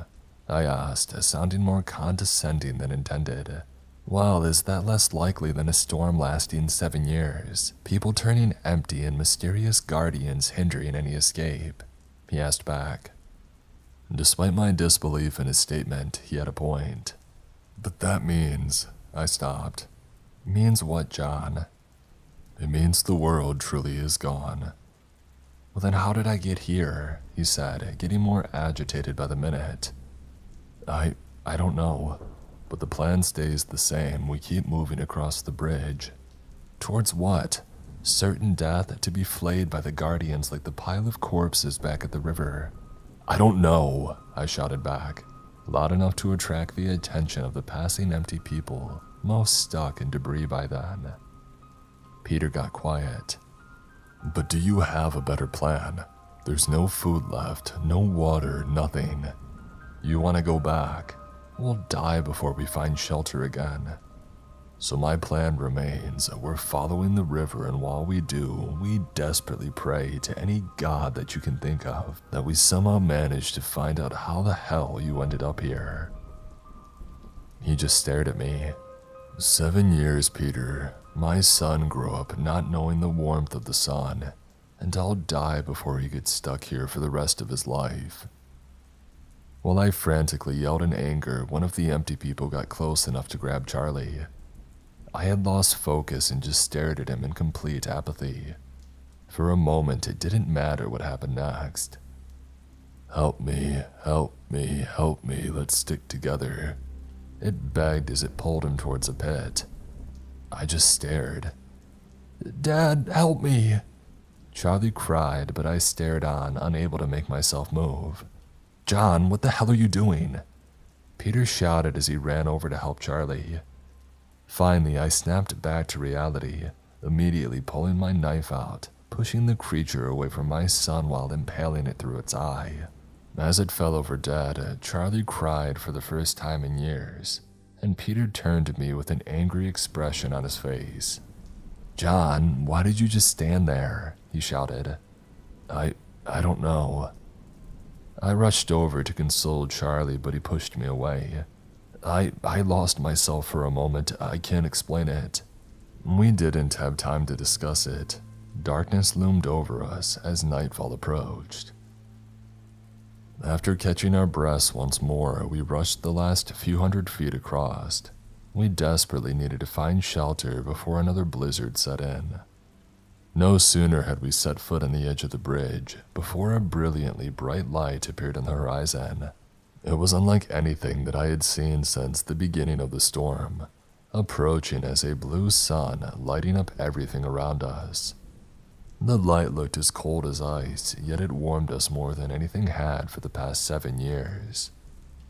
The river stretched all the way towards the light, and I knew in my heart that Peter had somehow come through it. "Is that the sun?" Charlie asked hopefully. No, that's something else entirely," I responded, baffled by the magnificent sight. "How far away is it?" Peter asked. I tried to the best of my ability to judge the distance, but the shine of the light made it hard to get a clear view. If it lay just by one of the bodies of water making up the river, it would be another day's trek, meaning that we would have to venture through the dark territory. "I'm guessing another day and a half's walk," I finally said. They both seemed hopeful. The terrain itself wasn't as rough as the rest of the trip, but I was beginning to realize that I might not make it that far. In any case, we'll need to find shelter. We're not traversing the dark territory at night. We searched for an hour before finding a partially collapsed warehouse. Not a great cover for the oncoming blizzard, but it was the best that we could do in the outskirts of town. I lit a fire for the night and I shared the last can of beans. "I'm sorry about earlier," I said to Charlie. "It's okay," Charlie said half asleep. "Can you tell me a story?" That night, as Charlie fell asleep, for the first time I told him a story about the future and not the past. "I love you. Be good, kid." I remained awake, staring into the embers as the blizzard raged outside. My mind wandered. I tried to keep it focused, but to no avail. I saw images of my wife, memories of digging sandcastles on the beach with Charlie, flashes of wine and dances, the past of a better life. I was tired, worn down to the bone, hollowed out by the rain like so many people before me. In a matter of hours, my mind would be lost and my son would be left alone, fending for himself with someone who clearly didn't belong. Without waking the other two, I sat down to write the final part of my journal. I've kept track of most of the events during the past 7 years, but I feel like the last 2 days are the most important. I'm leaving this to you, Peter, when you find me empty in the morning. I need you to take Charlie with you across the dark territory. Bring him to the light and cross over to a better world. He might even have the chance to stop this all from happening. Charlie, I love you. Be good and live a happier life in the sun. I wish I could be there with you until the end, but my time is up. You deserve so much more than this world has given you, and now you might finally have it. Good luck to you both. John. When morning rolled around, John had left, either to keep us safe or because he had hollowed out and gone to face the rain one last time. He pulled me out of the river, he saved my life, and in return I promised to keep Charlie safe. He left behind his journal, which is what you've all just read, and while there's a lot more to my and Charlie's story, I felt that this should be what I post first. John deserved that much. I awoke in the early hours the following morning. Charlie was frantically calling out for his father. John had left his bed and seemingly vanished, leaving his journal neatly placed by my bedside. We searched the warehouse before I even checked what John had written, but he wasn't inside. I picked up the journal and I opened it. I only needed to read the first few lines to realize what had happened. John had turned empty and left instructions to me telling me to save Charlie. "Dad!" Charlie yelled as he stormed out the door back into the rain. John was standing motionless outside, staring towards the horizon. He didn't even react to Charlie's plea for attention. "Dad, what are you doing?" He continued, on the verge of tears. He walked towards John, though whatever John had been just a day before, he had been washed away by the heavy rainfall. "Charlie, stay away from John," I yelled as I ran over to grab him. "Let me go," he said as he tried to wriggle himself loose from my grip. "Dad!" he cried. John hadn't moved, not even acknowledging our presence. "No!" He kept screaming as I pulled him back inside the warehouse and shut the door. He was incredibly strong for a 10-year-old, but I kept him at bay while he cried and punched me. "He's gone, Charlie. John is gone." No, he isn't. He can't be. He promised." He continued sobbing incomprehensibly. I held him tight and I let him cry it out, and he eventually stopped resisting my grip. The one person in his life had been taken away for no reason other than bad luck, simply wasted away in a world where humanity had become little more than a faint memory. Charlie sat by the fire, reading John's journal. He silently sobbed as he turned the pages. He had learned to read from his father, and he had written the journal as a reminder of what they had gone through, in hopes that one day someone would save them. "I'm sorry about your dad, Charlie." He didn't respond. I packed what little things that we had into John's bag. We had to keep walking while we still had the energy. Without food nor water, this would be our last day, whether we found salvation or not. When we finally got back outside, John had wandered off. I had the thought of killing what remained of him in the back of my head, to free him like he had taught me, but now I wouldn't get that chance. "Thanks for saving me, John. You were a good man," I mumbled to myself. The light shined bright in the horizon, reflecting off the millions of raindrops, appearing as endless beams shooting through the air. Despite the cold blue color, it made me feel warm to once again wander through light, to once again see the landscape in front of me. "Do you want to talk about it?" I asked Charlie. He looked at me for a brief moment and shook his head. The river got wider as we proceeded. In the distance, something that looked like a wall appeared, spanning endlessly in each direction around the city. "What's that wall?" I asked. "It's the flesh. That's where the dark territory begins," he responded quietly. Faint clicking sounds could be heard in the distance, distorted echoes coming from whatever lurked in the rain. A few empty people wandered alongside us on our journey. Too many to kill, and they seemed oblivious to our company. They had come from all directions, but each were pulled towards the light. On the road, several emaciated figures lay motionless. They had become too weak to move. Only their blinking eyes proved that they were still alive.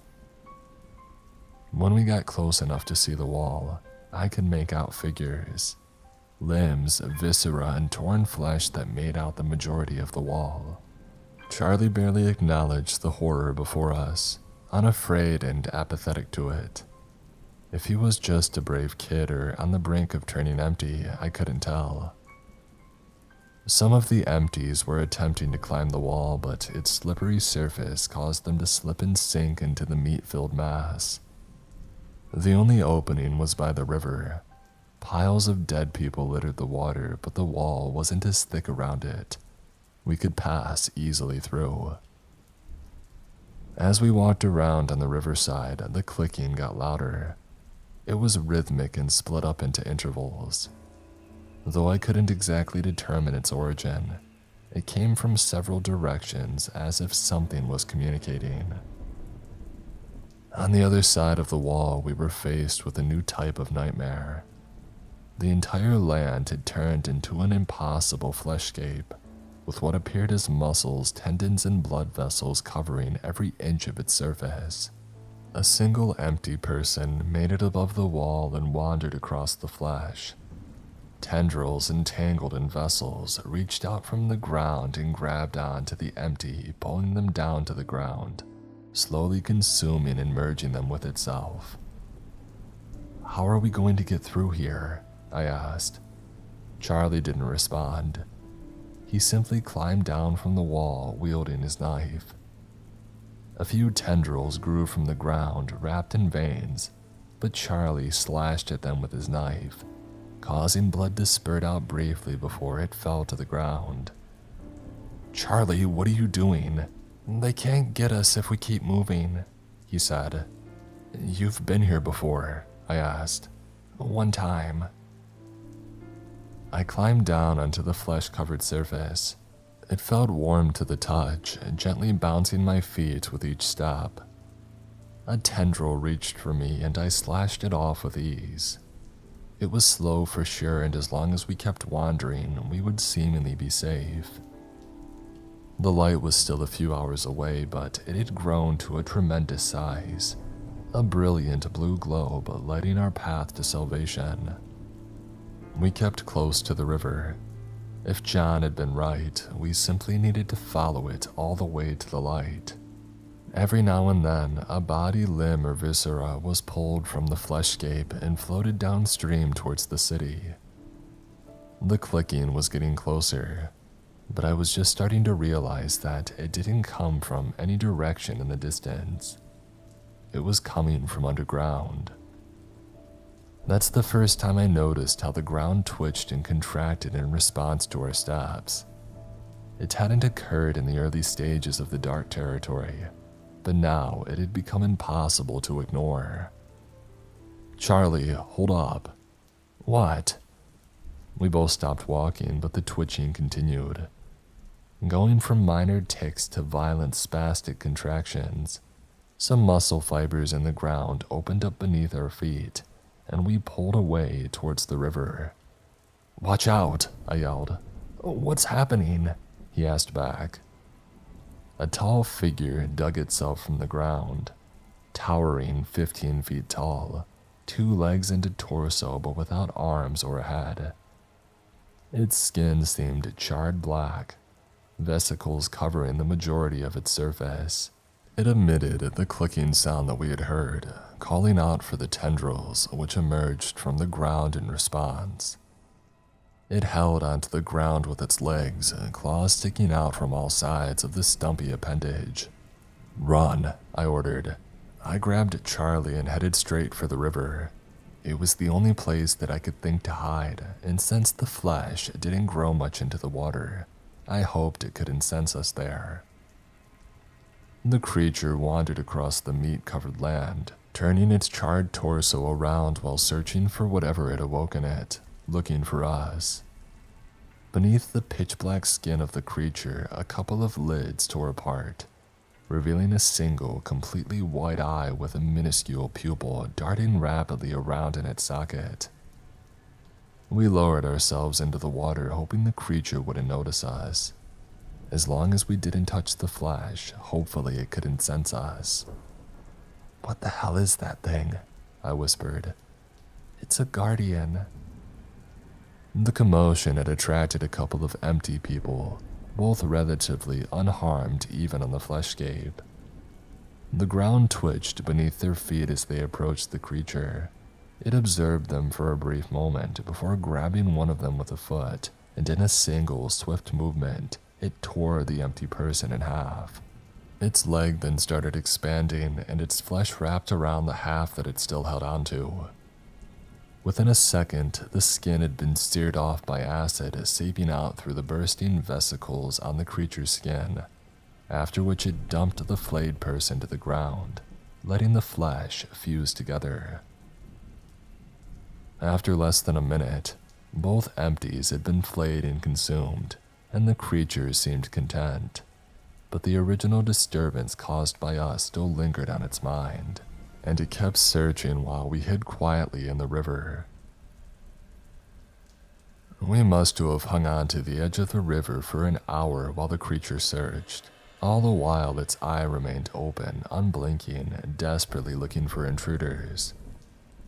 After a while, the clicking stopped and the tendrils sunk back into the ground.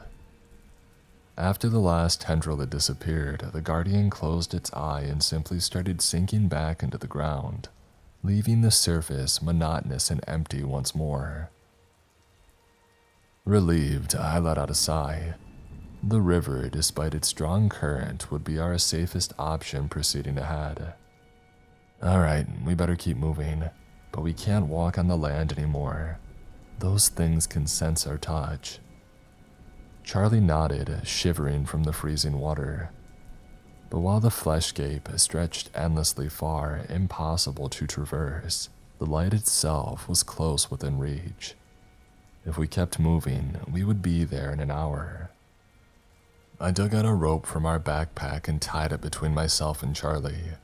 The water wasn't very deep near the edge, but sudden surges in the current could easily sweep one of us away, especially a small, malnourished kid like Charlie. "I'm really cold," he said. "We're almost there, Charlie. Can you hang on for just a bit longer?" "I'll try." We walked in the knee-deep, freezing water, trying our best to avoid small flesh appendages that had grown into the side of the river. Any touch would alert the guardians, and if they saw us, we wouldn't stand a chance. "Hey, just a bit further, we're almost there," I said. Charlie had started slowing down.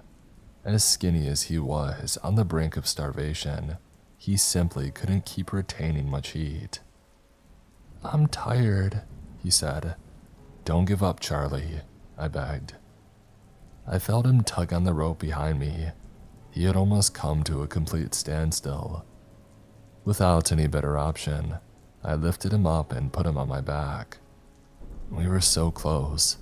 The light shined brighter than ever before, and it warmed me up to the point where I barely felt the freezing temperature of the water anymore. But why didn't it work for Charlie? "Charlie, we're almost there." He didn't respond. He had fallen unconscious from the cold and exhaustion. "Charlie!" I upped my pace, but the current had gotten stronger, and the end of the river finally met us. What lay before us was a massive lake, covered by a thin layer of what seemed like human skin, stretched so thin that it had become partially transparent. The blue light hung a few feet in the air on the other side of the lake, appearing as a massive globe of ice. "Charlie, do you see that? We're almost home." He didn't respond. We had to tread back onto land to get around the lake. If not, we would end up enveloped in the mesh of skin covering the waters. Only a few hundred yards to safety. I stepped onto the riverbank, and the ground immediately twitched in reaction. I took another step, causing a tendril to emerge from the ground and reach for me. It was much thicker than the ones that we had faced before, and I only had one hand free while trying to keep Charlie on my back. I swung with all my force and I cut through it. The ground shook as the muscles moved apart, leaving a large gash in the ground from where the guardians could emerge. 3 pulled themselves up through the flesh and gave chase after us. They were tall, much larger than before, but to our advantage, they were also slower. Even with Charlie on my back, I could outrun them, but not for long. Several tendrils extended from the ground, not trying to grab myself, but going directly for Charlie. A few clung on, and I swung at them, severing a few. On my second swing, one grabbed the shaft of my knife, cutting it into itself, but causing me to let go of it. "Hang on, Charlie," I yelled as I ran, my lungs almost bursting from the effort. The guardian seemed bizarrely slow, quickly giving up on the chase as we got closer to the light. I peeked back at them and they seemed almost frozen, as if covered in ice emerging from the blue light. Despite the guardians struggling, the tendrils kept growing in number and size, grasping for us as we spurted over the fleshscape. Charlie started coming to it as we got closer to the glowing globe. He moaned quietly in agony. "The light, it hurts," he cried out as we got closer. It was horribly bright, almost blinding, yet nothing could compare to the beauty. Its magnificent contrast to its horrible surroundings. Whatever pain it caused Charlie, it was better than staying behind to be flayed by the monsters. One of the tendrils caught my leg, causing me to stumble to the ground and dropping Charlie. Another grabbed him where he lay on the ground. I kicked and tore at its flesh.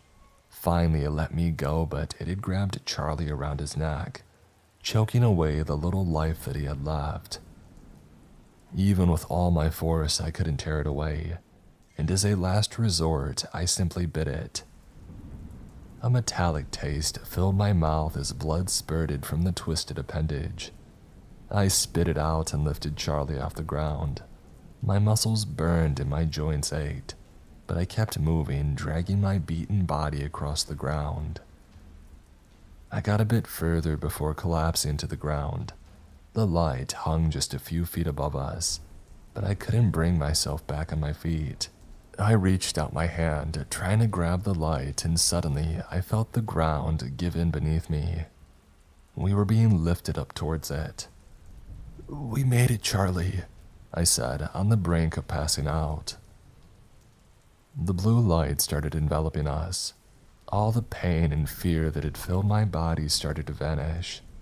I looked around for Charlie. I had held onto his hand, but I couldn't see him anymore. "Charlie!" The last thing that I heard was a scream of agony coming from Charlie. He was falling back through the light towards the fleshscape.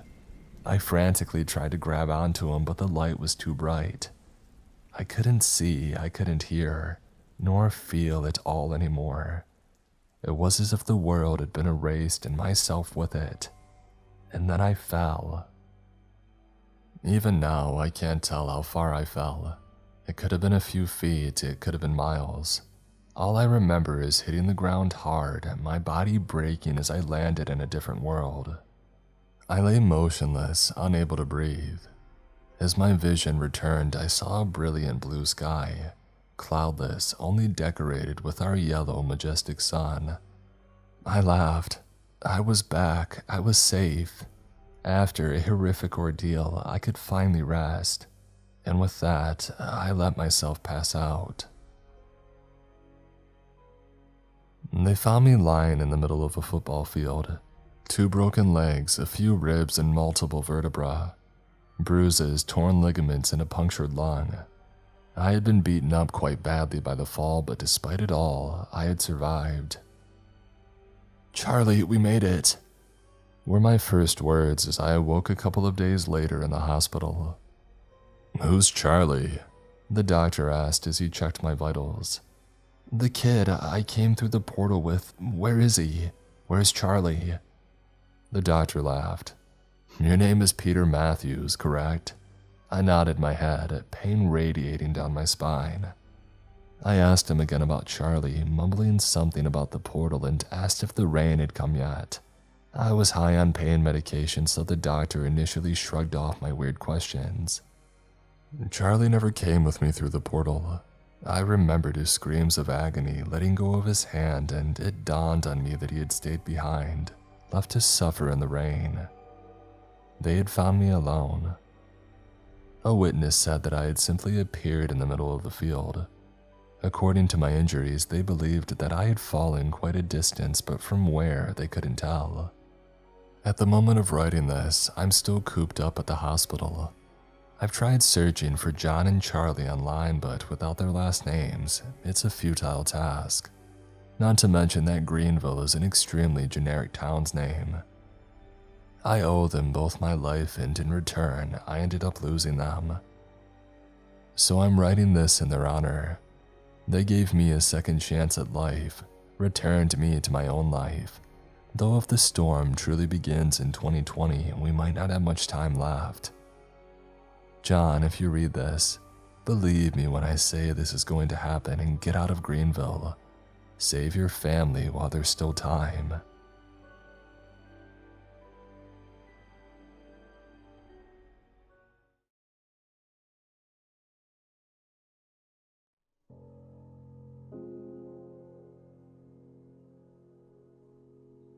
It was supposed to be an ordinary day.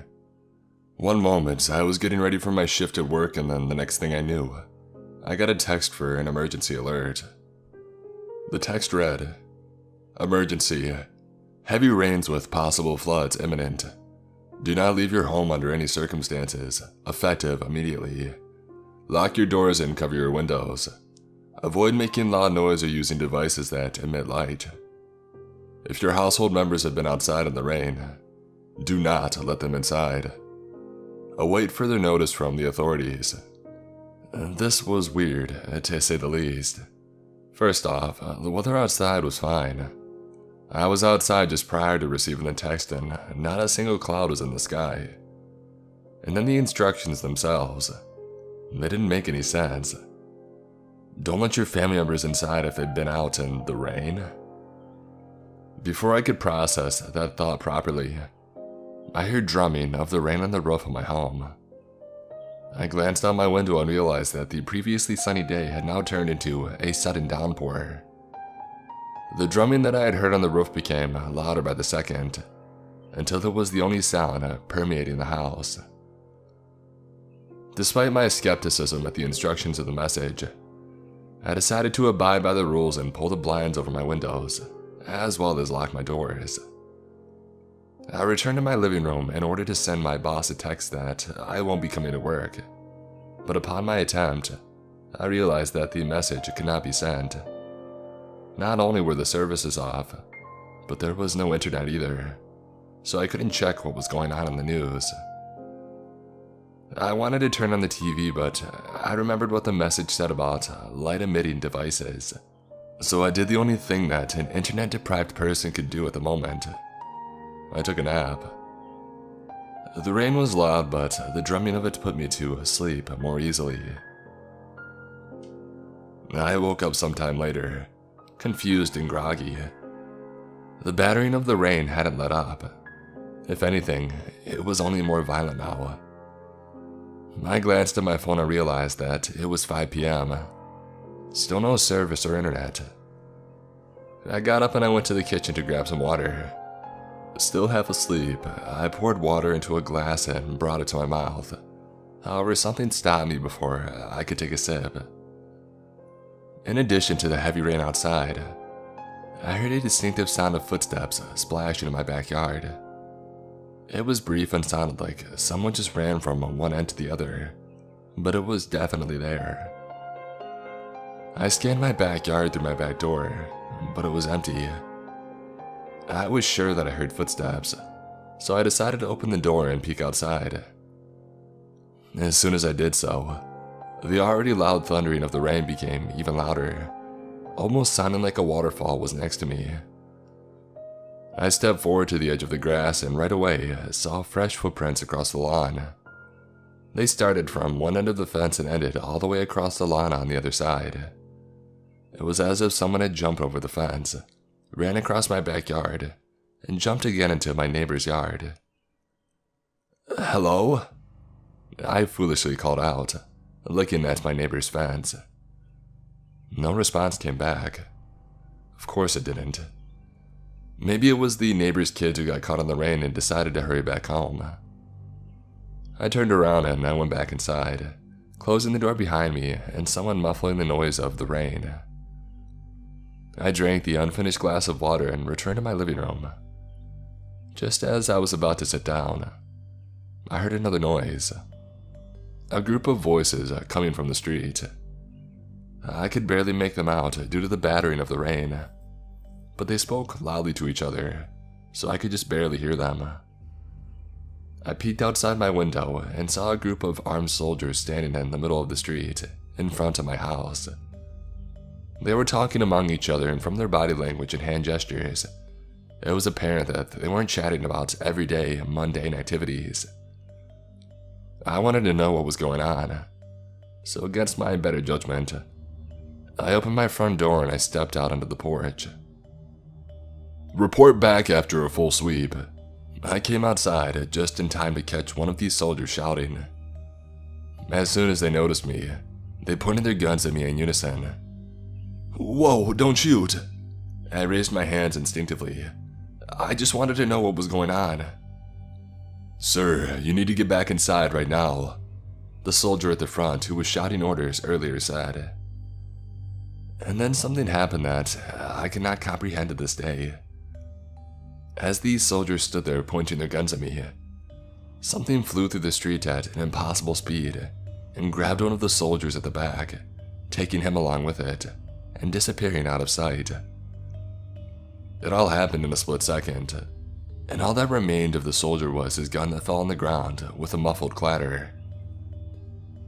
I felt my hands and jaw slowly drop and my eyes widened as the soldier who was at the front continued barking orders at me. The others seemed oblivious to their squad member's disappearance until one of them glanced to the side and saw the gun on the ground. Hey Lieutenant, where's Ramirez? He asked. The whole group turned towards the gun on the ground and started looking around for the soldier and shouting his name. I wanted to tell them what I saw, but I wasn't even sure what had happened myself. One of the soldiers pointed down the street at something that I couldn't see from my porch, and when their whole squad looked in that direction, their look of confusion turned into one of palpable fear.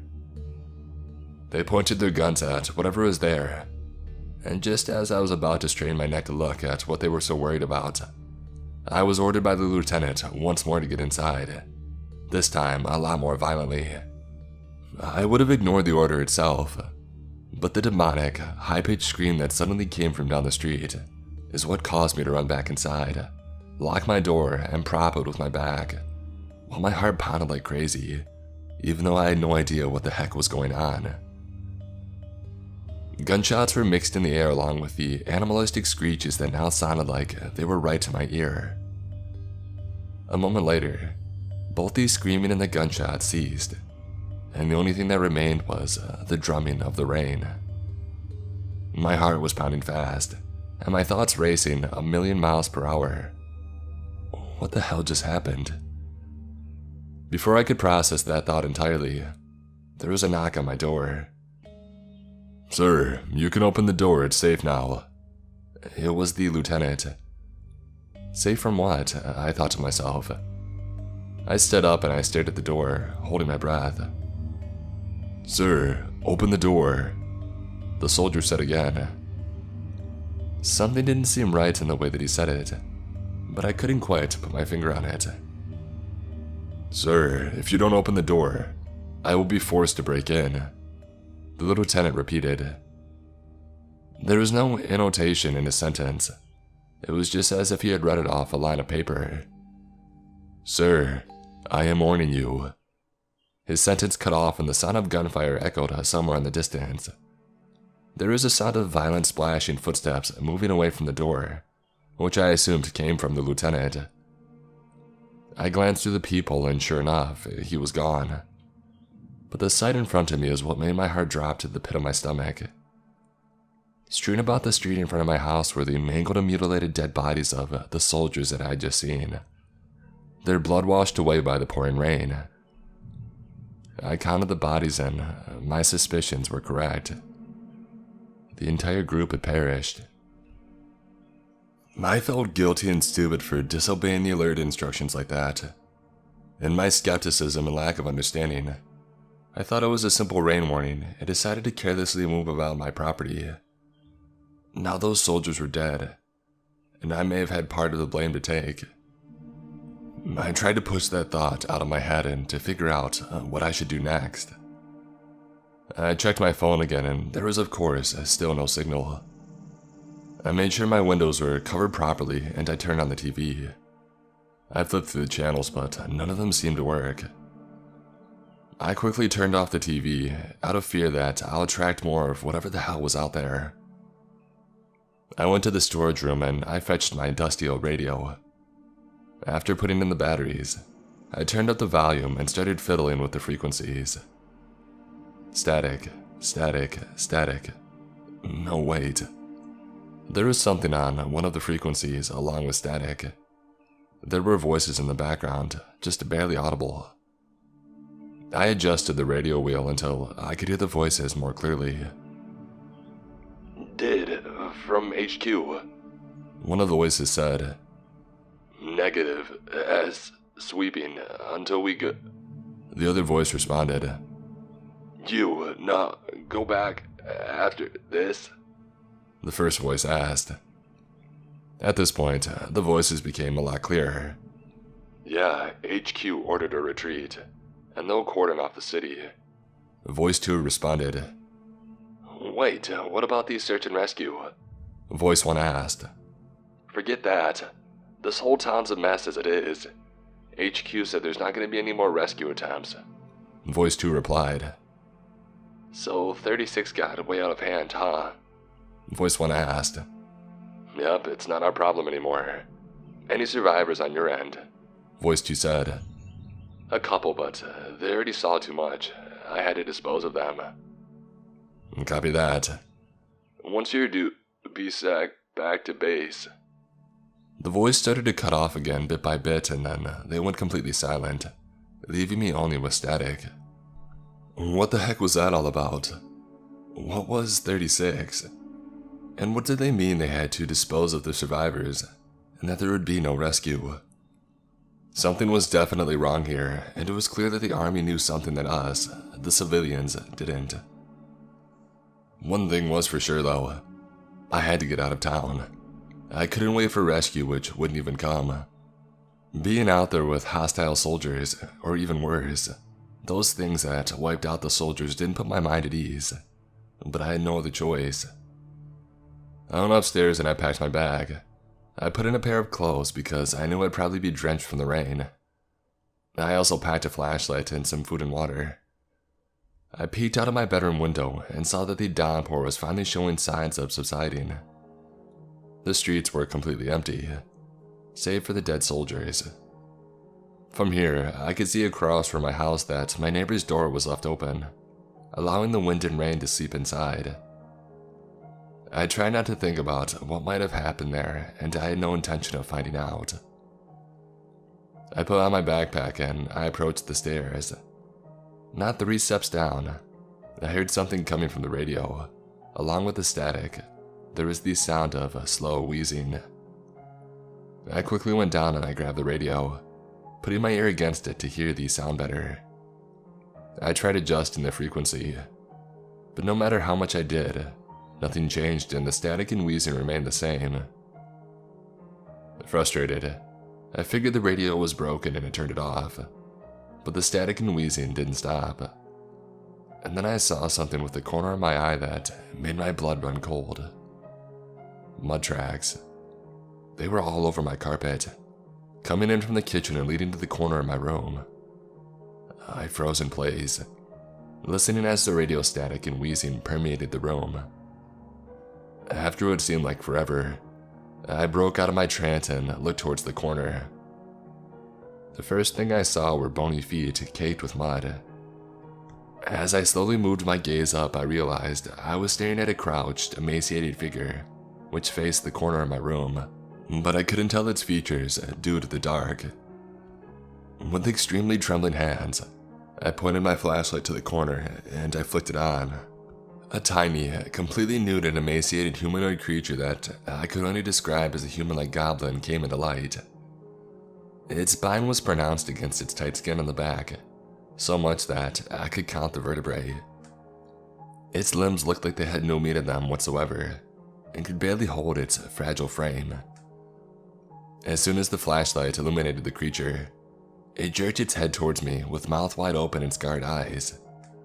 The radio static and wheezing got much louder, and it was just then that I realized the sound was not coming from my radio.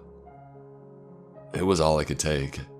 I turned around and I bolted out of there and into the rain, which had now turned into a drizzle, not even bothering to close my front door. I ran down the street, occasionally looking behind me to see if the goblin creature would come chasing me. My sprint slowed down to a jog and eventually, I stopped and I looked back towards my house, leaning on my knees and panting, listening to the sound of rain around me. I breathed a sigh of relief momentarily, and then I heard a blood-curdling scream behind me. I turned around and saw a young man who was covered in wounds all over, crawling towards me with anger in his eyes and bloodlust that I'd never seen in anyone before. As he got closer, I realized he was missing both legs in what looked like a terrible accident, leaving only 2 mangled stumps, but that didn't stop him from closing in on me. I started running again, and it was just then that I realized how much these streets were actually not empty. I saw dead bodies of both civilians and soldiers. I saw crashed vehicles and more corpse-looking people crawling out despite their fatal injuries. I saw amalgamations of creatures I cannot describe in words, roaming about the streets or lying dead along with the soldiers, their dark blood staining the ground beneath them. I looked back and saw that despite my running speed, the legless man was still close behind me. I turned right and ran across the lawn, climbing over the fence and into a backyard. I stopped and stared at the fence, figuring that I was safe. There was no way the crawling man could reach me here.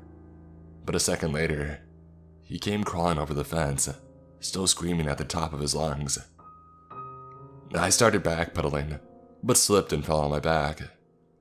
The legless man lunged at me from a distance that would make an Olympic athlete envious. But before he could fall on top of me, he fell backwards on the grass with a loud bang. I looked to my right and saw an elderly man pointing a shotgun at the attacker. The legless man got right back up and started crawling again, until the man blasted him one more time. This time, the crawler fell backwards and writhed on the floor with a scream impossible to be made by humans, before completely ceasing all movement and noise, and I was left with nothing but the sound of rain again. And then the old man cocked his shotgun once more. I looked up at him and saw that he had it trained at me, and the way his knuckles had turned white, I knew that he was ready to shoot me right there. "Wait, don't shoot! I'm not one of them!" I raised one hand, still sitting on the ground. "Prove it," he said with a rough voice. "What do you mean, prove it? I'm talking to you, aren't I?" I scoffed. "That don't mean shit," he spat on the ground. "Look, I just left my home minutes ago because of all the crazy stuff that's happening. I have no idea what's going on, I swear," I recited in one breath. He didn't budge for a while, and the expression on his face looking like he was weighing his options. Finally, after a moment of contemplation, he lowered the gun down and gave me his hand, saying, "You'll catch a cold out here, son. Let's get you inside." A young woman with cargo pants with a gun in her hand opened the back door of the old man's house. When she saw us, she stepped aside and let us in, while carefully eyeing me. "Take your damn shoes off," the old man said. "I don't want you tracking no mud inside."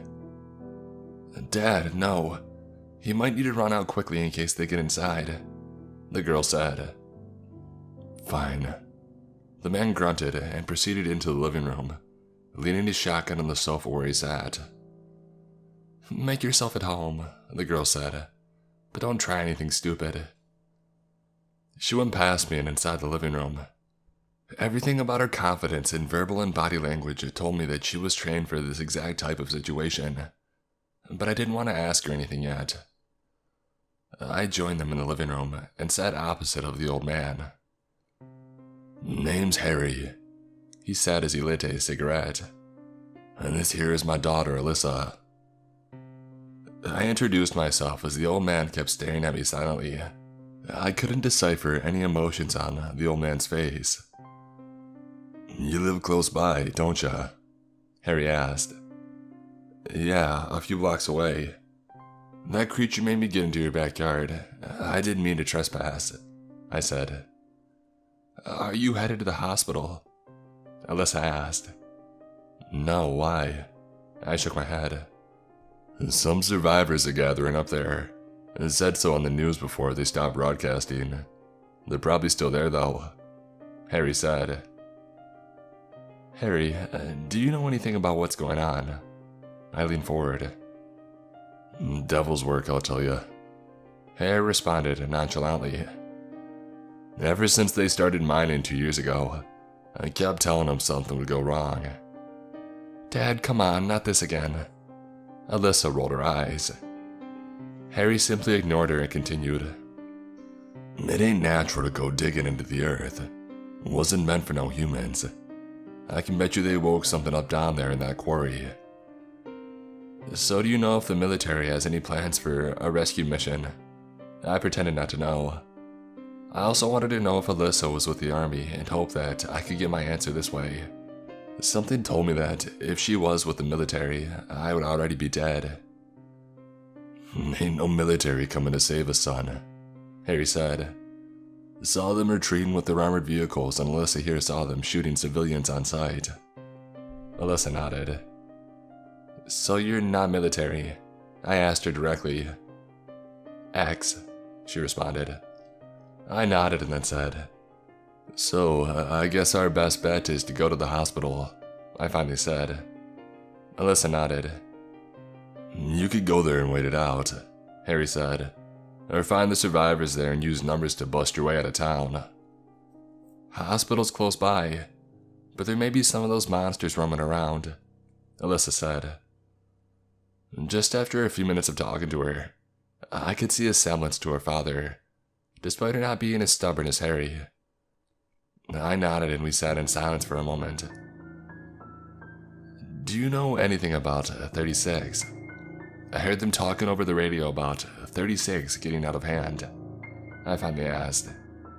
They both seemed confused, but before they could give a proper response, there was a sound of glass breaking in the kitchen, followed by a gurgling noise. Harry shot up and grabbed his shotgun, while Alyssa pointed her handgun at the doorway. I saw a hatchet leaning on the side of the fireplace, so I grabbed it and got ready for whatever was coming. A moment later, the gurgling got louder and a man that looked completely charred, as if he was burnt all over, shambled inside. When he saw us, his gurgling turned into a painful scream, which were cut short with Alyssa's bullet to the head. Another sound of glass breaking, this time behind us, and another charred person, a woman, jumped inside, completely ignoring the deep cuts on her body from the broken window. She started crawling towards me, and when she grabbed out of my foot, something kick-started my fight-or-flight instinct. I raised the hatchet above my head and brought it down with full force on the woman. The blade struck the top of the woman's skull, making her stop moving completely. I didn't have time to react, as another charred person stumbled in through the window, this one having patches of blazing skin on his body. I pulled the hatchet out of the woman's skull, but the man managed to grab my hand before I could swing again. A loud bang resounded, and the man fell dead from another one of Alyssa's bullets. More of them kept coming in, and the room turned into a cacophony of gunshots, and Harry's, "Come on, you ugly son of a guns," shouts.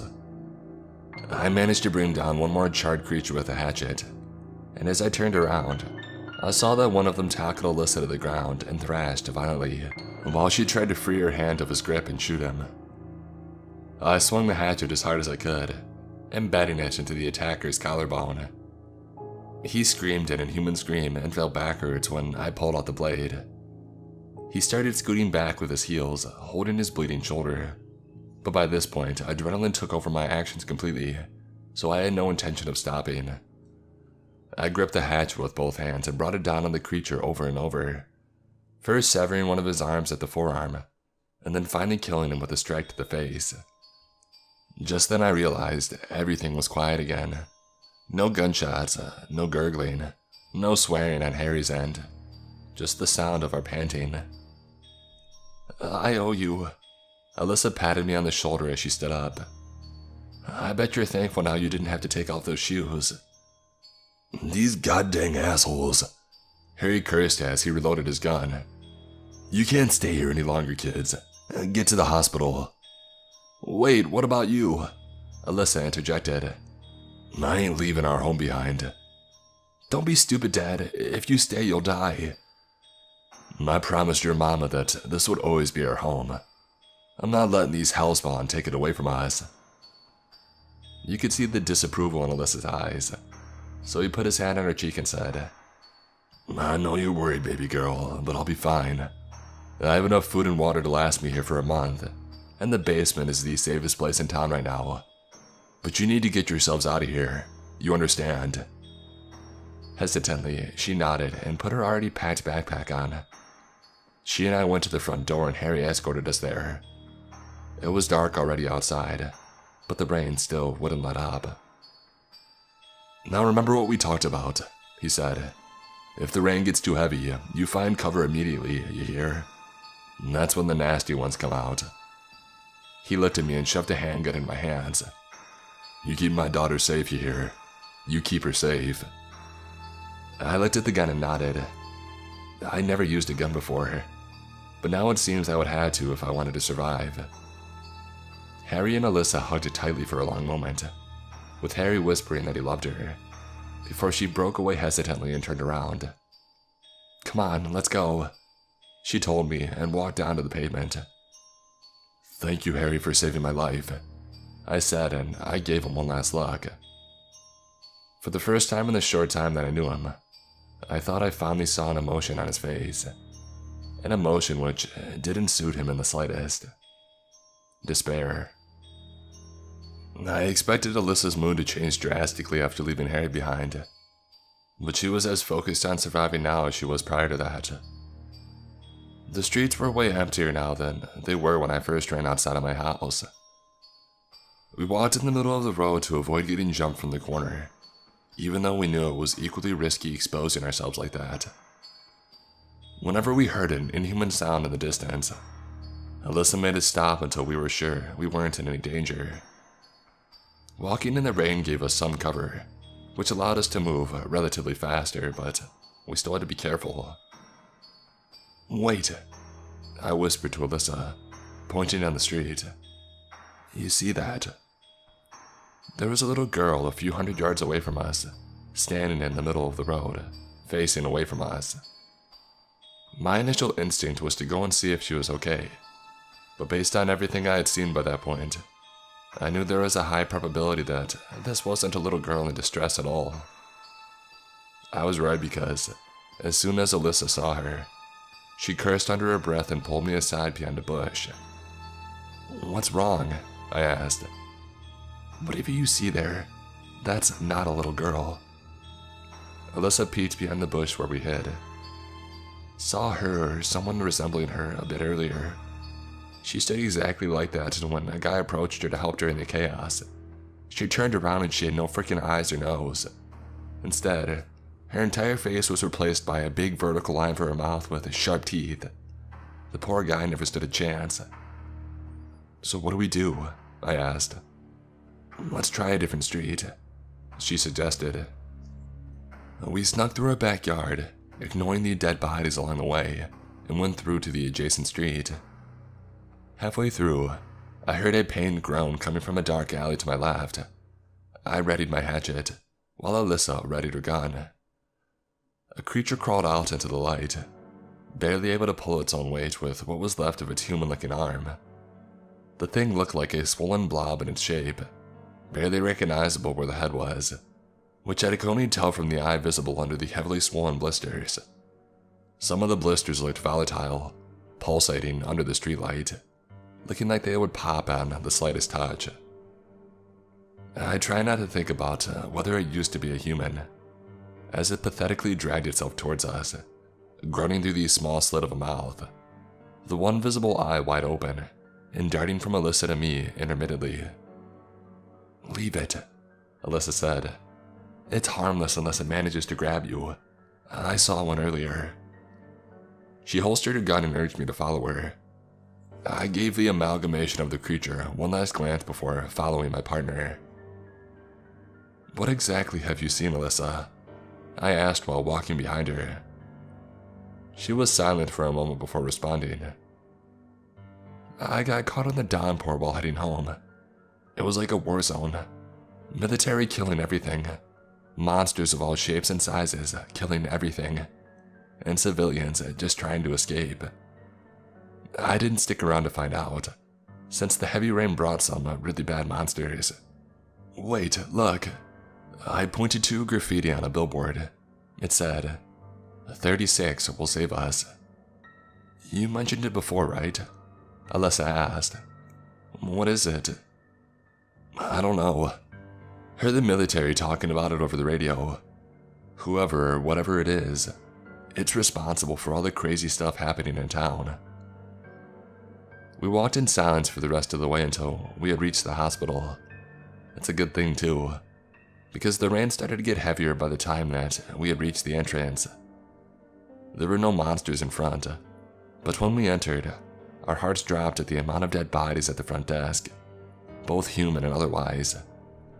Shit, Alyssa cursed quietly and readied her gun. This was a bad idea. We should get out of here, I said. As if a higher force heard me, it started raining cats and dogs again, so going outside at this point was impossible. Let's proceed carefully, Alyssa said. Maybe they barricaded themselves somewhere upstairs. We got past the reception, carefully stepping around the dead bodies. The hospital wasn't big, so we figured we would check it out quickly enough.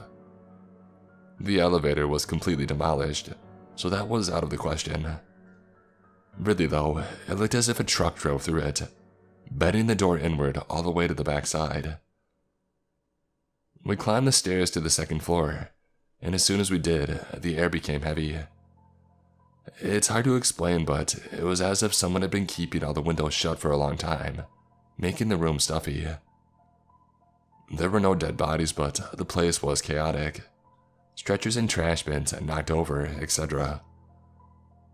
Let's split up to check each side separately, Alyssa said when we reached the end of the corridor. I'll check the patient rooms on this side, you check that one. Let's meet up here once we're done, and if you see anything, scream.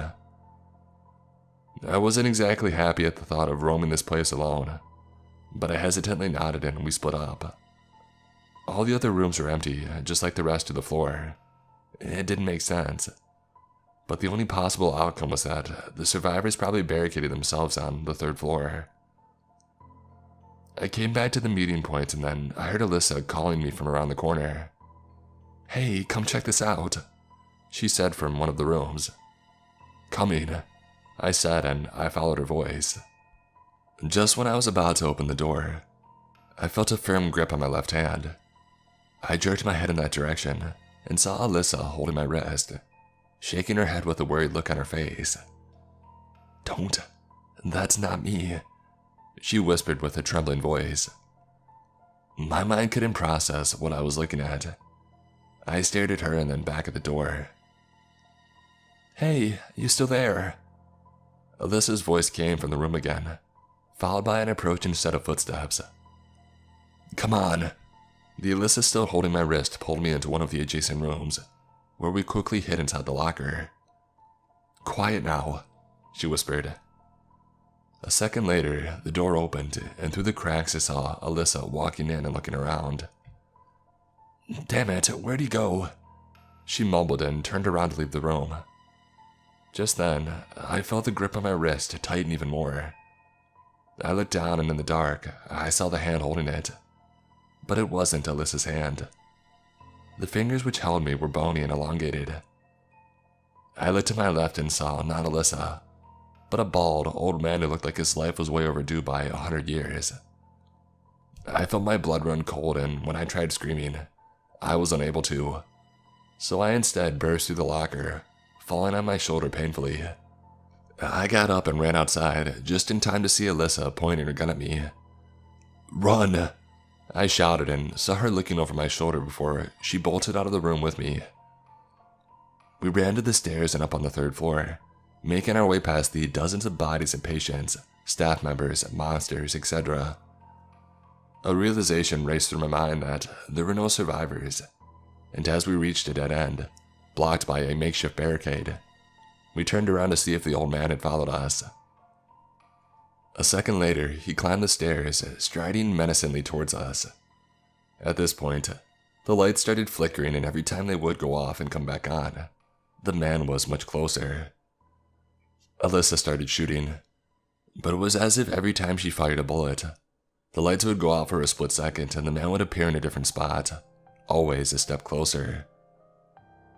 And then he finally reached us, and instead of attacking us, he simply went past us. We followed him with our gaze and the lights went out again, but this time they didn't come back on. There were sounds of loud crashing and objects being thrown, at some moments right next to me. When the lights finally did come back after almost a whole minute, the barricade behind us was completely ransacked and the way clear. The older man was nowhere to be seen. I looked around at all the dead bodies of monsters around me and inspected the identical tattoos they all had on their wrists, and whatever extensions of extremities they had. The same tattoo I saw on the old man's wrist when he held me in the locker. A simple, 2-digit number. 36. We didn't have time to think about the monsters branded with the number 36, because the sound came from behind us, from the place where the barricade had previously been. We proceeded carefully past more dead bodies, and then something small ran past us in the dark. Alyssa gestured for me to follow her, and so I did. There was nothing around the corner, but we still proceeded carefully. Whoever just ran past us was close by. Another barely audible sound coming from right behind a wheelchair in front of us. Alyssa slowly approached it, and then kicked the wheelchair aside. A small boy came into visibility. He screamed and ran past us before we could grab him. "Hey, wait! We want to help you!" I shouted after him, but he didn't listen. He disappeared into one of the rooms, and Alyssa and I wasted no time running after him. "Little boy, where are you?" Alyssa frantically looked around the room. A minute after searching, we found him under a patient's bed. I shone my flashlight and I saw his terrified face. He was no older than 6 and he looked like he had seen more than enough for the next 20 years. "It's okay, we won't hurt you." I knelt down slowly, holding my hand in front of myself. He was panting and his eyes were wide. "Hey, what's your name?" I asked. He still didn't answer. "My name's Alyssa." Alyssa introduced herself behind me. "Where are your parents?" The kid's eyes widened even more and he started backing away. It took me a moment to realize that it was not we who scared him. A faint grunting sound came from behind us, and as soon as I turned around, I saw another one of those blobby amalgamations like the one in the alley, tackling Alyssa to the ground. She held it back with her foot, trying to wiggle out of its reach. I gripped my hatchet firmly and thought for a second about what I should do. Just like the one before, the creature looked very volatile, and I didn't know how dangerous getting close could be. But when I saw how dangerously close it was to reaching Alyssa's face with its deformed fingers, I brought down the hatchet on its back with full force. There was a loud popping sound, and I fell back as something warm and slimy hit my face with unimaginable force. I swiped my hand across the goo on my face and spat it out of my mouth. "Hey, you okay?" Alyssa helped me up. "Disgusting." I spat out the rest of the slime from my mouth and I cleaned myself off.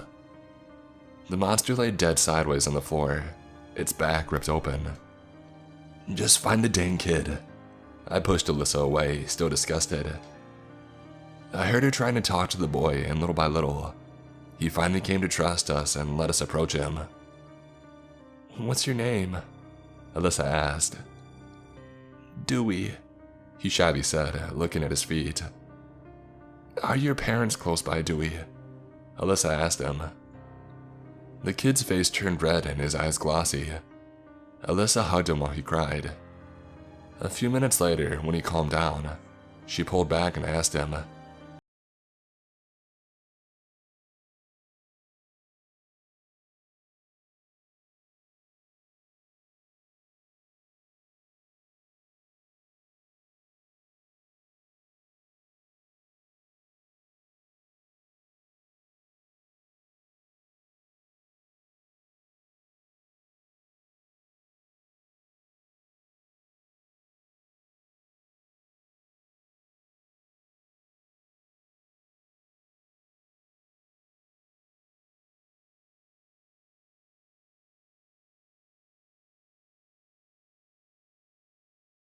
I asked. Dad said that we couldn't leave the city because the soldiers were bad. So they planned to go to the old mine where 36 was. But when Dad said that they had to get rid of 36, Martin got angry, and that's when he attacked everyone. The old mine? Why would they go there? Alyssa asked. Hey, maybe your father was onto something after all. I smiled. What else do you remember, Dewey? Dewey thought for a moment. Martin told me I could be saved if I went with him, but I didn't want to go. A bad man was there who wanted to hurt me, but Martin said no. So they went there. There really might be something there, I said. Dewey, how many men were with Martin?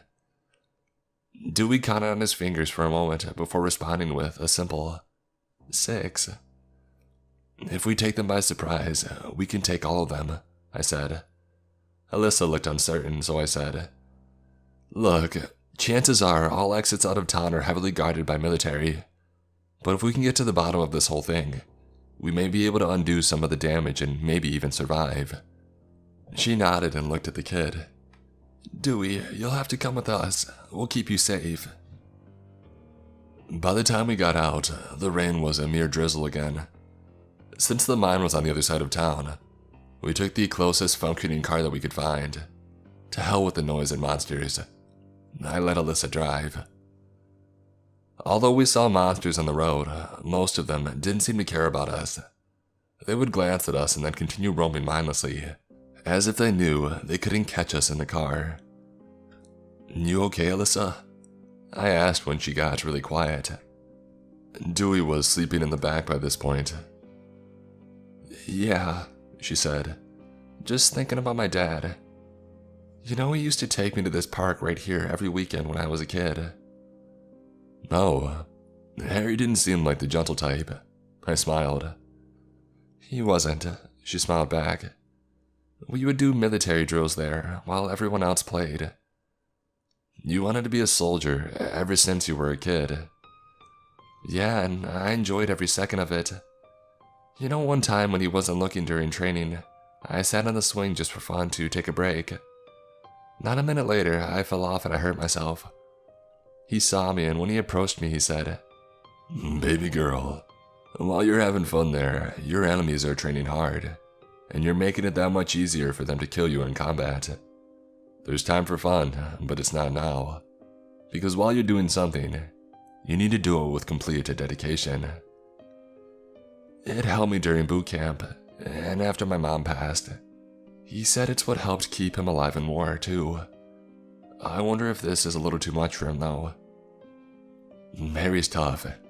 He could take down a whole horde of those creatures, I said.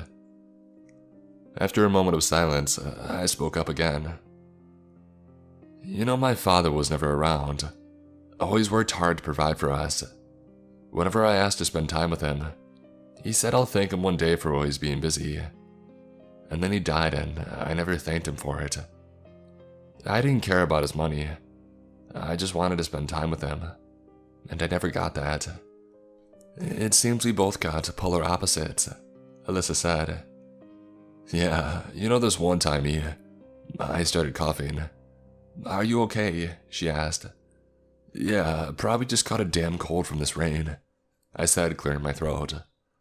Well, don't go getting a fever on me now. We're here, she said. She pulled over in front of a huge, fenced-off area which led to the quarry. This place is huge, she said. Where do we even start? I think I've got an idea, I said, pointing to one of the signs on the fence.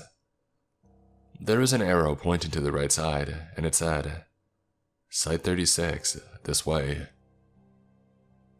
You should probably stay with Dewey while I scout ahead, I told Alyssa. No way, she disagreed before I even finished my sentence. You'll need my help taking Martin's men down. Listen, I'm just gonna go and check. My sentence was abruptly cut off by a sudden cough. I'm gonna scout and come back and soon. Hey, are you okay? Alyssa looked at me suspiciously. I'm fine, I said, and I cleared my aching throat. What's going on? Dewey said groggily. "Sorry to wake you up there, buddy," I said. "Listen," Alyssa softly said. "We're gonna go find the bad man. We need you to stay here, okay?" Dewey was less than enthused by this, so Alyssa went on to explain why we needed him to stay quietly in the car while we checked out the mine. After a few minutes of convincing, he finally agreed when Alyssa told him that his job is to keep the car safe, deeming it an extremely important task. "We'll be back soon, okay?" I told him and smiled reassuringly. As soon as we had closed the car doors behind us, Alyssa took point and carefully proceeded on the old dirt road leading to the quarry. The place seemed to be deserted, not counting the dozens of dead bodies of both humans and monsters. The rain still wasn't letting up, and my guess was it wouldn't for a long time. We followed the arrow signs to 36 until we started hearing faint noises in the distance. The cacophony of screams, growls, and moans was definitely coming from numerous monsters, but we couldn't see in the dark where they were. We followed the only remaining path to site at 36, with the noise getting louder and louder. We finally reached an opening, and it didn't take us long to realize we were at the edge of the quarry itself. The noise was coming from the direct center, and when we looked in that direction, we gasped. Hundreds, no thousands of monsters were converging atop each other like a huge swarming pile. Monsters of all shapes and forms, forming a nightmarish abomination of a mountain. Although a lot of the stray ones looked in our direction, they didn't seem too concerned about us, but we tried not to make any sudden moves nevertheless. "Look, entrance 36. Alyssa pointed at the distance. "It looks like we have to go around them," I said. "I don't think they'll hurt us, but let's be really careful and keep our distance." I took point this time, and just as I had predicted, the monsters weren't aggressive, despite making eye contact with us. Still, we proceeded carefully around the horde, keeping as far away as we could from the big pile. The mountain of monsters was a lot bigger and louder than I thought when we got closer to it, and it became clear that the monsters were constantly falling and climbing and falling over and over and over. Entering the dark mine labeled as 36 felt claustrophobic, but also relieving to leave the army of monsters behind. "Carefully," Alyssa whispered, pointing her torch in front of us. The mine was pretty straightforward, and we ran into no trouble, until we heard the voices, that is. "Wait, you hear that?" I perked up my ears. "Bring him forward," a deep voice echoed through the mind. "No, please, I never questioned you, Father, please," another voice pleaded. Alyssa and I peeked around the corner and saw a group of men standing in an open area in front of a big tunnel. Two of the men were tightly holding a third one who was struggling. "You have sinned, my child, but you can still be saved," the deep voice said again. It was a priest. That was definitely Martin. "Father, please," the man pleaded, but before he could say anything more, Martin slid a shiny blade across his throat. The man fell over with a gurgling sound, clawing at his throat and bleeding to death within seconds. Martin raised his arms high up and shouted, "Glory be to the 36, savior of our world." The men around him did the same. I counted the men surrounding him. Aside from Martin, there were 4 other men, all of them armed with assault rifles. "We can take them," Alyssa whispered. I nodded, and just as we were about to jump out and start shooting, another voice shouted, "Father Martin, we found an intruder outside our holy grounds. He's the one from the hospital." Father Martin looked down at the new prisoner and chuckled before saying, "Well now, it would seem you changed your mind about coming here, have you not, Dewey?" My heart jumped into my throat when I glanced there and realized that they had the little boy as a prisoner. Dewey stared at Martin, visibly frightened, but not wanting to show it to the priest. "Luckily, we have just the job for you in a few days," Martin continued. "Take him to the source, lock him up, and keep a close eye on him." Before I realized what was going on, Alyssa jumped in front of our enemies and started shooting them with an expression of pure anger on her face. Without any time to think, I joined in, and in the frenzied shootout, we managed to take down all but one of Martin's men, who fled into the dark tunnel ahead. My shoulder got grazed by a bullet in the shootout, but I was not seriously injured. "Martin, come out here!" Alyssa took a few steps forward cautiously. Out of nowhere, he jumped out and shot Alyssa in the leg, while standing behind Dewey, pointing a gun to his head. "Not a step closer or the child dies," Martin said. I held my gun trained at him, not sure what I should do. "Shoot him!" Alyssa shouted. I would have done it too, but all of a sudden, my vision became blurry and I got dizzy, coughing violently. I felt myself falling to my knees and saw blood coming out of my mouth with each cough. Everything was getting dark. "Father Martin, are you okay?" More men rushed to Martin's side, pointing their guns at Alyssa and me. "Should we throw them in the pit?" one of them asked. "No," Martin said while standing over me. "They're as good as dead anyway." The next few hours were blurry. I fell in and out of consciousness, and I remember seeing an unfamiliar face, a scientist of some sort. I felt being carried, and I remember seeing a bright room. Sometime later, I woke up. It took me a while to adjust, but when I did, I shielded my eyes from the bright ceiling light. I looked around and realized I was in some sort of lab. A man in a white coat sat on the other side of the room by a PC, typing away. Various vials and incubators of sorts with unfamiliar organs were on the desks around the room. I shuffled on the bed and started coughing violently. "Breathe, breathe." The man in the white coat was next to me before I even knew it. "Who are you?" I asked. "My name is Dr. Andrew. I work in this lab." "Lab?" An electronic door opened and a woman with a crutch waltzed in. Finally awake, Alyssa smiled. Her leg was wrapped in a blood-soaked bandage where she had been shot. "Alyssa, what happened?" "They took Dewey. I think they planned to sacrifice him. Dr. Andrew saw us on these surveillance cameras and took us into the lab. The government had this whole underground facility set up to study 36. "Where's the kid now?" I asked. "They took him all the way deep into the heart of 36, Andrew said, to where the monsters are emerging from. "Then we need to go save him." I stood up on wobbly legs, trying to steady myself. Alyssa sat down with a serious expression on her face. The doc stared at me with concern too. "What?" I asked. "There's something you should know." Alyssa looked down. "Back when you saved me in the hospital, when you killed that volatile creature." There was a long pause. "Well, what is it?" My heart was racing and my body trembling. "I'm afraid you're infected." Andrew finally spoke up.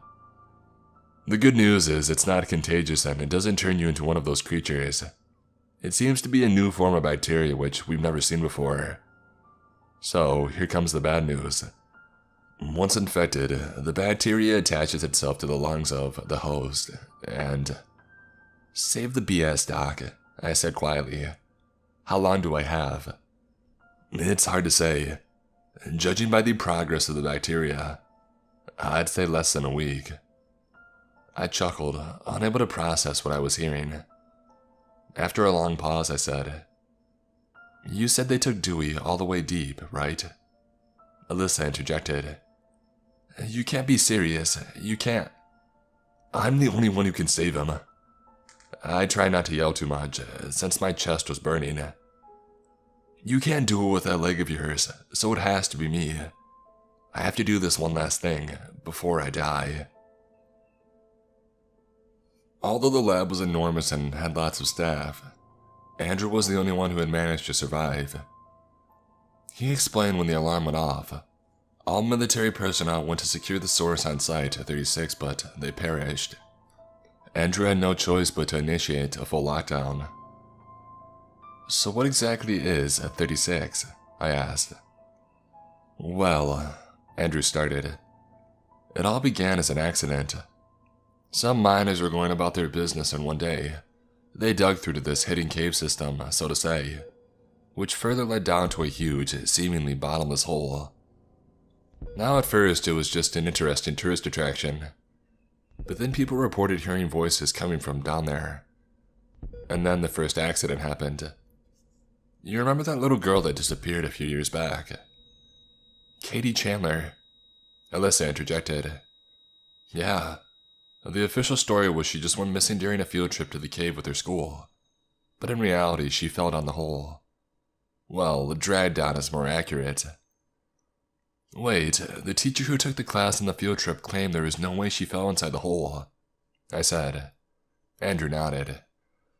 Yeah, as soon as the incident happened, the teacher was bribed and threatened by the government. The kids' stories of monsters were, of course, dismissed. We had our eyes on this place for a while as a precaution, but only after we saw Katie getting dragged down were our suspicions confirmed. After that, the military quarantined the zone. Our lab was set up here and we have been studying the hole ever since. The public was told the area was closed off due to police searching for the missing girl. But something went wrong, Alyssa asked. Monsters occasionally kept emerging from the cave. We tried investigating the hole, but it was impossible. It was as if a completely different world was down there. And then they stopped coming out altogether. But the government wanted to know more about them, so they set up a special machine to draw them out. What? They created a link with the world down there via a machine. Let's call it a portal. But they underestimated the monsters and soon thousands of them poured out of the portal and were set loose on the city. So what about the rain? Interestingly enough, as the rain increases, so does the activity in the portal. We still don't know how they're connected, but one thing is for sure. The heavier the rain, the more dangerous they are. Doc, on our way here, the creatures outside were merging onto a big pile and they weren't hostile towards us, I said. Yes, the creatures seem to be operating in hive-like mind manner, and whatever is controlling them seems to be coming from the source, the portal. We believe they have a queen or something of the like. So how do we stop them? Your best bet is to destroy the machine. It's very fragile, so a few bullets should do it. But that still leaves the monsters outside, Alyssa said. Andrew nodded. Yes, and if the machine is destroyed, there may be a number of residual monsters coming out of the hole. The ones that managed to get into our world before the connection is severed. And chances are the government will either nuke the city to prevent it from spreading. But if we close the portal, the monsters may get confused without the connection to their leader. I can then contact HQ and they may conduct a full sweep and rescue mission. What are those creatures anyway? I asked. Well, we don't know exactly. Our research team believes they were dormant for centuries and those miners woke them up when they dug up their sanctuary. We studied a few specimens, but we still know barely anything about them. There was a long silence. Well, it's time for me to go. I stood up. Wait, take this. Andrew went to his desk and returned with a box of pills. It'll suppress the bacteria, but only for a very short time. Take one every hour and no sooner. This strain is highly adaptive and can develop a resistance within days. Thanks, Doc. My mind was on autopilot and I tried not to think about the fact that my time on this earth was limited. Alyssa stood up with the help of her crutch and opened her mouth to say something, but I could tell she had no idea what to say. There was nothing she could say to ease the situation. Don't worry, I said. I'll bring him back, and then you need to keep him safe. I will, I promise, she said with glossy eyes. I coughed painfully and then said to her, You know, I planned on asking you out on a date once this was all done. Despite being stubborn, I think we would get along. If you weren't so ugly, I'd say yes, she said, and we both laughed. I stared at the ground and then looked her in the eye. If I'm not back soon, you'll have to go on alone. She didn't respond. The doctor escorted me out of the lab. He gave me an assault rifle which belonged to one of the soldiers and told me how to reach the source where the machine was. The lab itself was hidden behind a fake wall which could be raised and lowered, so that explained how the dock stayed safe this whole time. I stepped outside and turned back to the dock. "If you make it back, I'll see you on the camera feed and open the passage for you. Good luck," Andrew said and pushed a button which lowered the fake wall back down, leaving me in the empty mine. "Hold on, Dewey," I said to myself and started walking. I soon reached the area where we first saw Father Martin, and from there, I went inside the dark tunnel ahead. It slowly descended, and as it did, the air got colder, until I could see my breath in the air. After I started having a coughing fit, I popped one of the pills and continued, trying to steady my breathing. I felt fatigue taking me over, so I knew I was almost out of time. When I descended to the bottom, I started seeing lights from torches on the walls. As I continued, the rock walls and floor changed into a metallic corridor. I followed the only path ahead of me until I heard voices in front. It was a mixture of adult and child voices. I hurried up and saw in front of me a huge area with a tall ceiling and an enormous hole in the ground. The hole was glowing brightly and looked like it had some sort of whirlpool in it. On the other side of it was a big generator-like machine.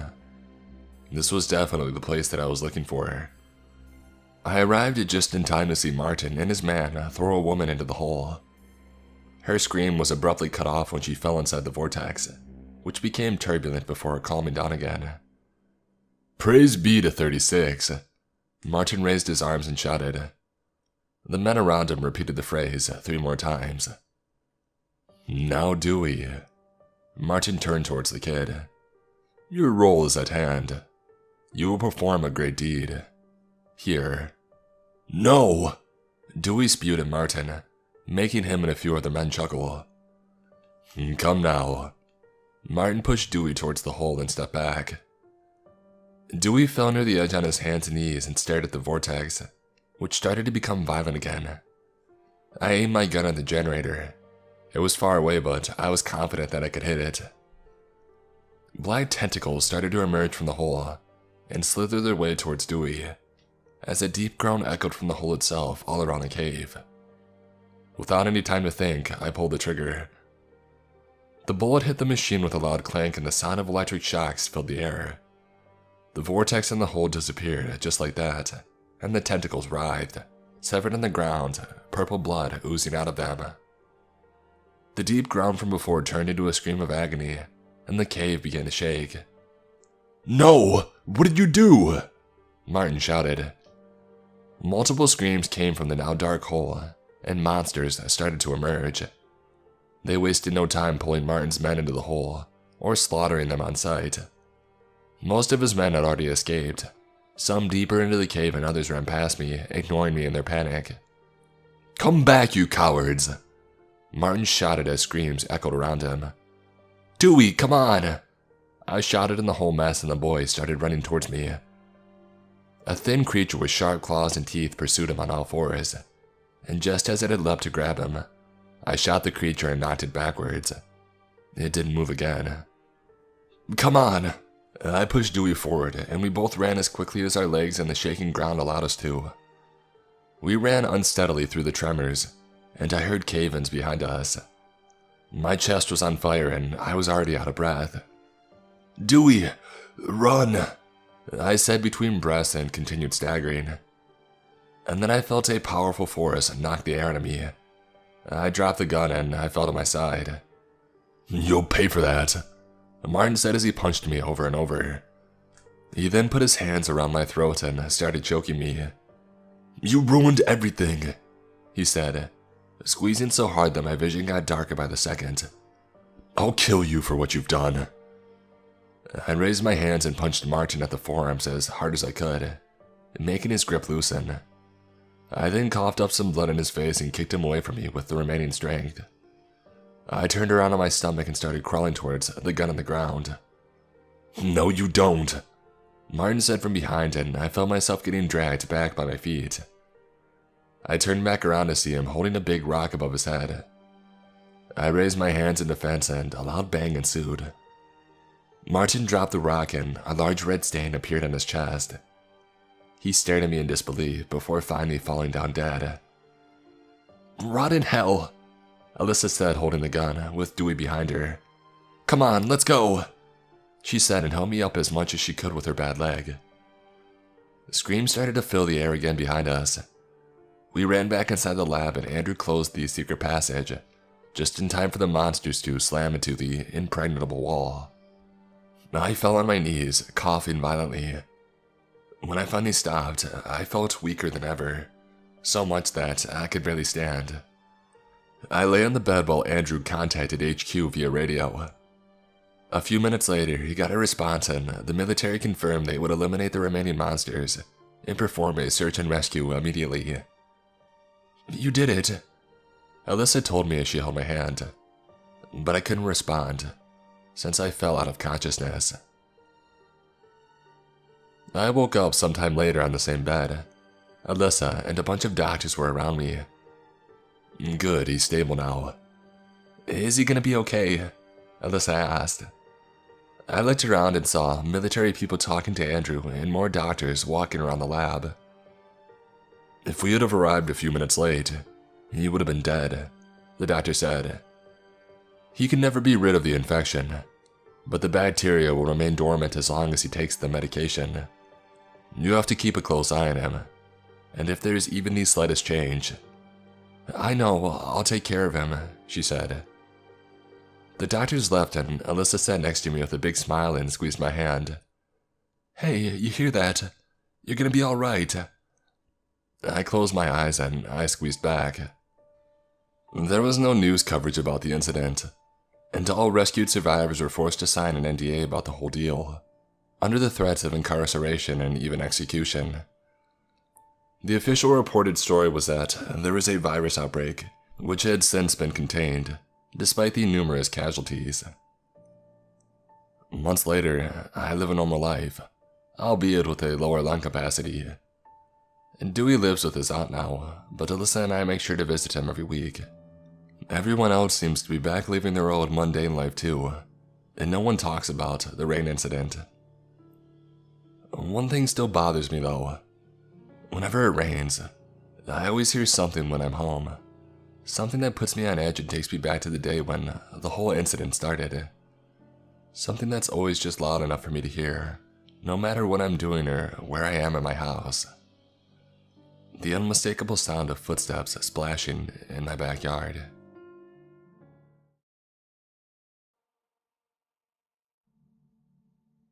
It's raining now. I can't sleep. It's hard for me to talk about this openly. No one has ever really believed me before, and I don't know why any of you would now. I was young, fragile. I get that. Trauma can crack an adolescent brain to create fantastical excuses for things they weren't developed enough to understand. But I was 12, not stupid. I saw what happened. I know what happened. I need to get this off my chest. I just want someone to hear me out that doesn't instantly hand me a prescription. I grew up in East Texas, rain country. Every bit as wet as West Texas is dry. Several popular fishing lakes and the occasional town were all that broke up the crowded, looming pines that towered over us. And timber was a boon. Many fathers paid their mortgage and put food on the table with the inevitable loan taken on their backs. Still, for as simple as they were, my family were quite capable. Hunters, lumberjacks, the occasional police officer or military vet. These were not soft people. And my Uncle Mick was one of the hardest. Not in his heart, of course. As cholesterol-laden as it was, the titan of a man was a softy at his core. Grizzled, scarred hands often pawed around mine, helping adjust a rifle sight, pulling a hook free from the gaping mouth of my first bass. Desperately pointing between the two numbers on my math homework question, he likely understood less than I did. Mick dwarfed my father by a clean foot, the eldest brother in a family born into log trade. Years of timber work made for wide shoulders and corded legs. He had built me a small writing desk for my 11th birthday in his carpentry shed. I adored it. Stars like the one we would camp under sporadically hand-carved into the pine sides. I still have it somewhere. I just can't look at it now. I cherish the sleepover memories. He had no kids himself after my aunt had passed. He never remarried. He had a standing offer that I could come over any time and stay any night. Many s'mores were consumed at his back porch those days under the Texas stars. Just me, him, and Blue. You know every redneck has or has had a dog named Blue, right? This is scientific law right between gravity and thermodynamics. To this day, I don't know if my uncle was being ironic or simplistic when he had named him. All I know is that by the time I met that blue tick hound, if he wasn't the oldest dog on planet Earth, he was in the top 3. Alright, that's the fun stuff. This is the part that's hard. Talking about that day, describing his house, it's tough. My psychiatrist says it's good to journal my thoughts, which brought me here. Even though I found a career in copywriting later in life, I've always fancied myself a writer. There are some things that I just don't have words for, or the words simply won't do justice to the reality of it. I'll do my best. It's been 24 years. He lived on a small ranch, nothing intense, more of a hobby than a livelihood. Still, he had a decent collection of animals to take care of. A coop housing 20 or so chickens that he would let out to roam his property every morning. Mixed in were a few stray ducks that had settled down with them. As a kid, I always enjoyed thinking that the ducks believed they were chickens themselves. I mean, it wasn't unusual to see a mother duck caring for a trail of baby chicks behind her, having nested a set of eggs after their hen was picked off by a hawk or a coyote. More importantly, he had a dozen goats. I don't remember what breed. He had built a wooden gymnasium for them to climb and play on, mainly to help lift them off the muddy earth when it rained.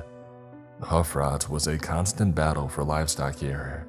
It was always a sonorous event when my dad pulled into the driveway, and that day was no different. Goats bleated for attention and food, and knowing they would receive both when I eventually convinced my uncle for us to go see them. Several chickens opened a full gate across the long, grassy yard towards my dad's F-150. Drawn caws echoed around the door as I opened it, expecting leftover tater tots or french fries. I loved it here. My house was 8 miles up the road, not too far but far enough a kid shouldn't walk it both ways. I waved to my dad as he pulled out of the drive and ran up to my uncle's front porch. Surprisingly, the door was locked. I don't remember a time that it was ever locked before. I made my way to the back porch, the one that I preferred anyway. The front had an awning to keep people that visited dry from the sporadic rain. The rear had no such obstruction, meaning the only obstacle to see those starry Texas nights were the treetops and the clouds. It was damp. The wet grass licked the sides of my tennis shoes, sharing their moisture a little too effectively. There had been a small shower earlier in the morning at my house, and it eventually moved this way, I had guessed. As I walked up the 3 small steps of the back porch, I heard a loud bang from his shed, like something had slammed against metal, followed by the sound of something hitting the ground, hard. I stared at my uncle's little red carpentry hut, but I heard no cry, no whimper, only silence.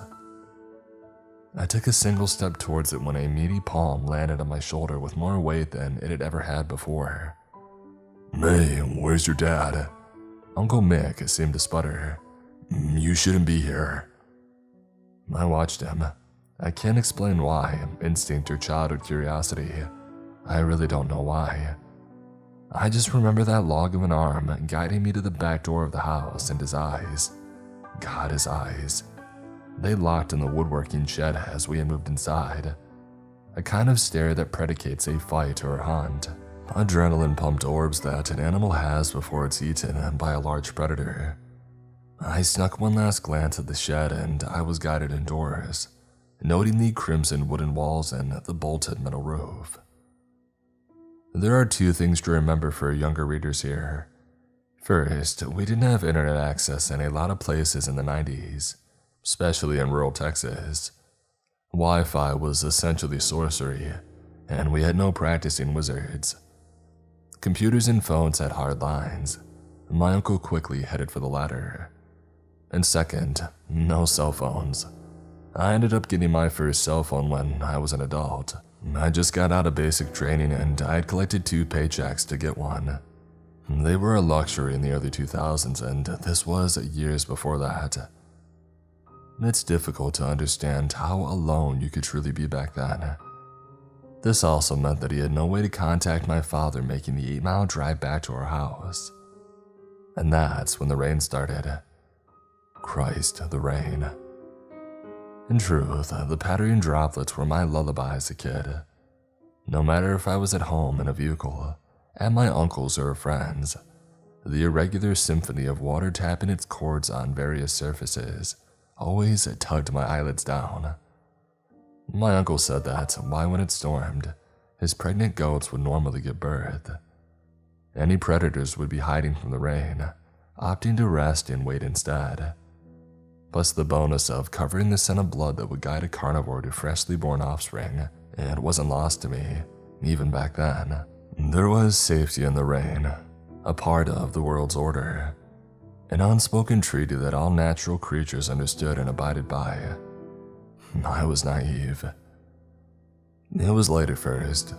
Uncle Mick's kitchen was attached to the back wall and had a large double-pane window that took in most of his backyard.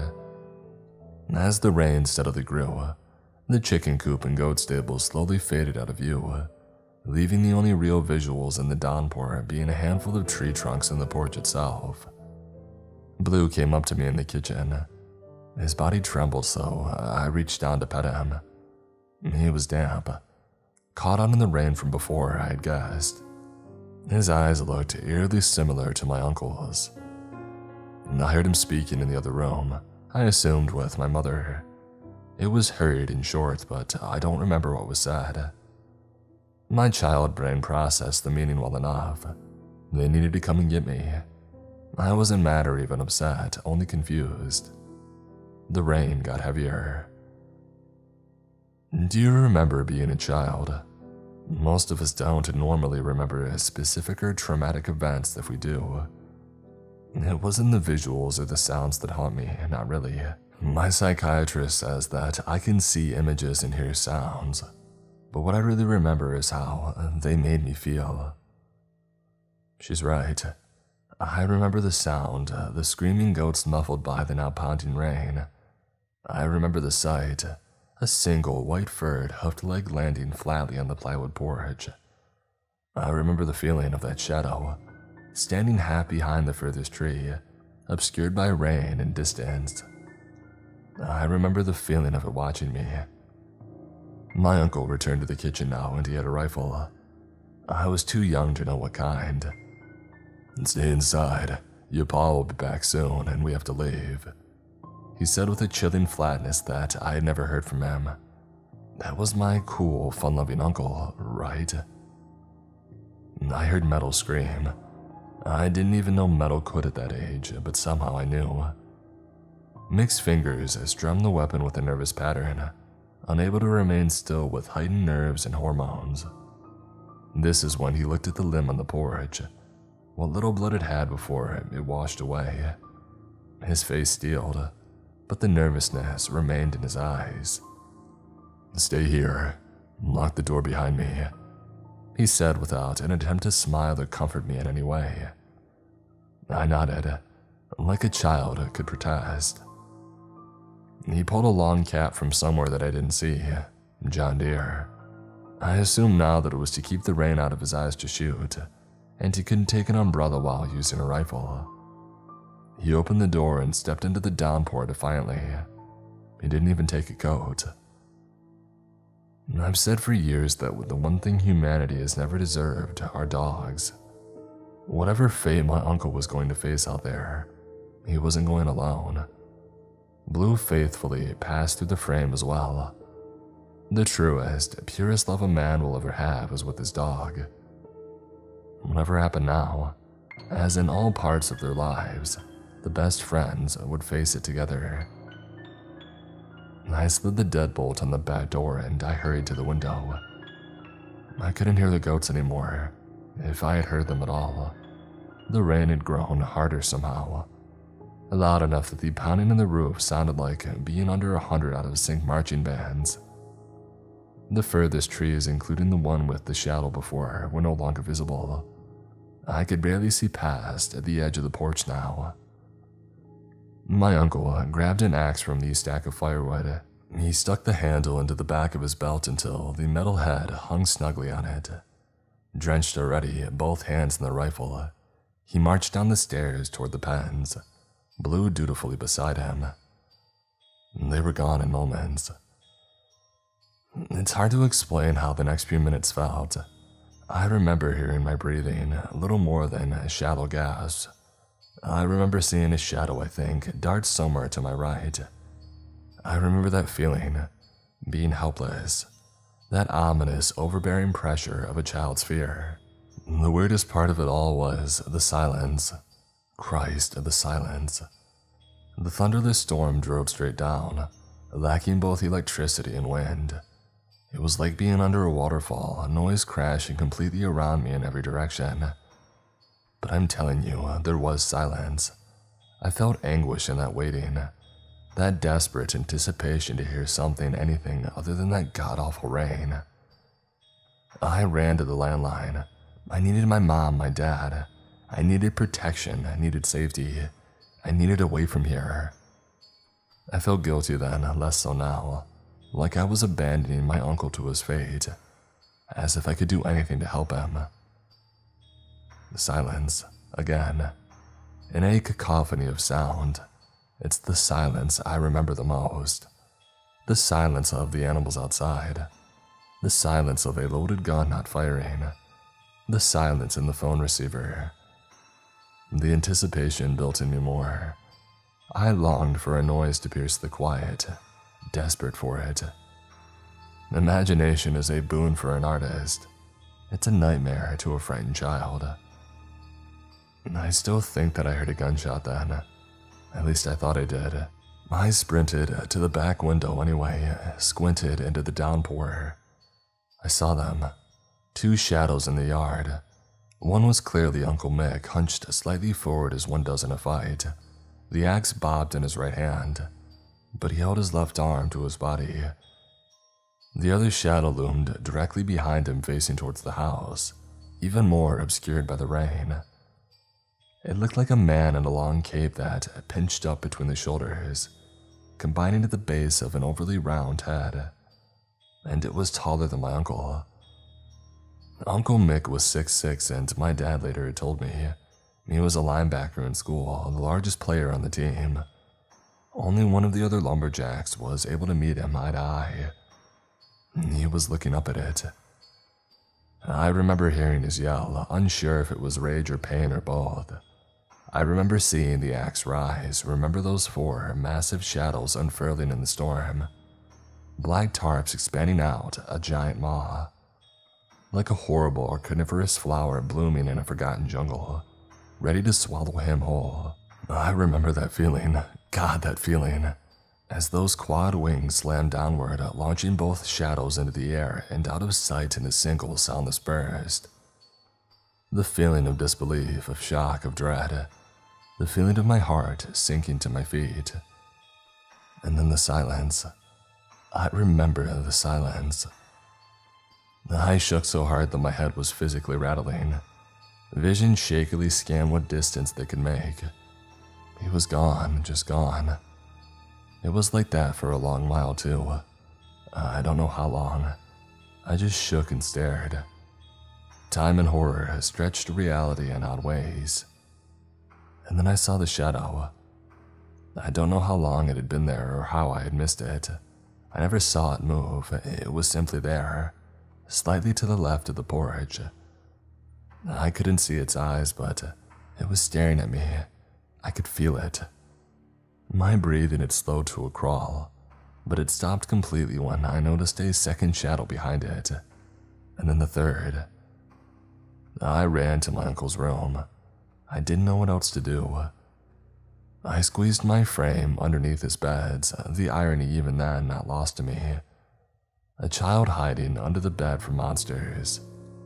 I stayed there for so long. The rain never ceased, didn't even let up a little in that time. It was a crushing, oppressive sensation that even those words do not do justice. And then it finally happened. The silence broke with a new, growing sound. Sirens. The good guys were coming. Good guys with guns and tanks and rocket launchers, I had childishly hoped. Maybe Uncle Mick was still alive. Maybe they would get here in time to save him too. I emerged from under the bed now, making my way over to the bedroom door. It stood open, leading into a long hallway that saw directly down to the kitchen and out the rear window. I slowly slid one iris around the frame. I'll never forget. No drug, no shrink, no medication or prognosis or frickin' kumbaya will ever erase it. The giant standing in the window.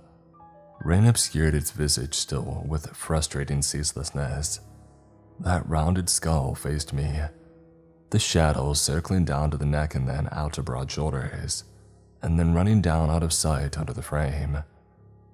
I could see no details still, and even as the sirens grew louder, I grew more afraid. It moved slightly. Its right shoulder rose as the arm did the same. 3 long shapes appeared from beneath the window, each home to an exaggerated claw. The trio tapped a 3-note staccato against the glass, as its left hand rose as well now. I screamed then, not as a child and nothing so innocent.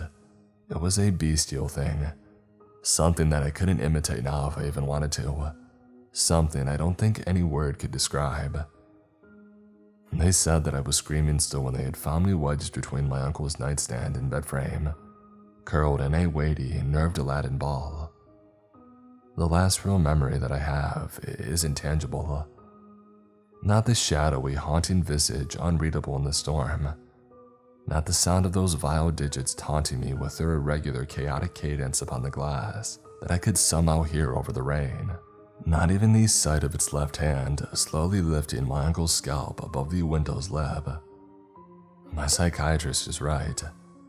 As horrifying as these images are, and as weird as it sounds, my final memory is a feeling. The feeling of a hidden sneer.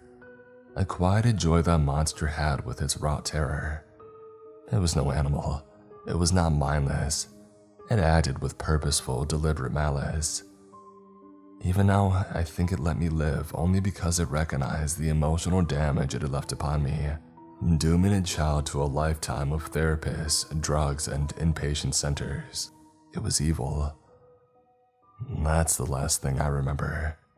It's been a parade of well-meaning psychiatrists and other diplomas ever since. Drugs that I can't pronounce for diagnoses that I don't understand. I was in my 30s before I had the courage to talk to my parents about it.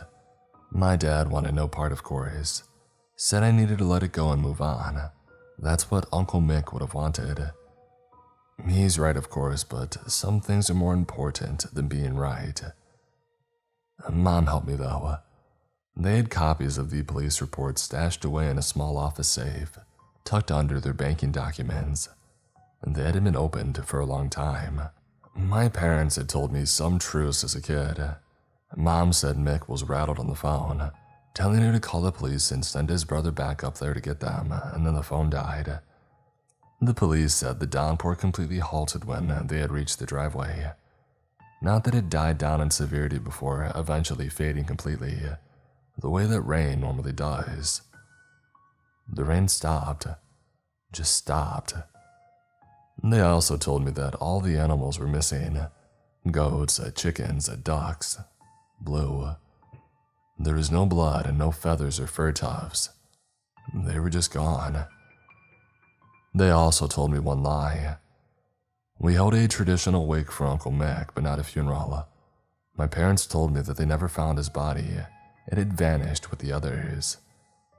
My uncle always said that when he died, He wanted to be cremated and his remains scattered on his property. Well, he got half his wish. I shouldn't have looked at those pictures. There was a final question the police also couldn't answer. The last Polaroid in the folder, my uncle's little red woodshed. The corner of the metal roof now pointed skyward, ripped and twisted into a standing position. The officers had made only one note about it, chalking it up to the storm.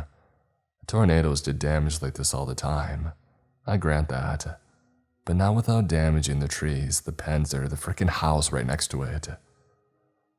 I often try to disassociate, to see it from the outside as a normal adult would.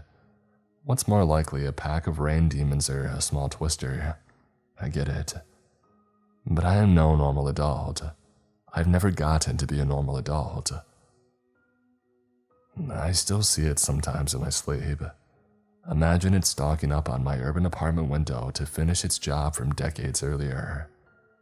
Me, finally ripe from dread like some kind of succulent human fruit.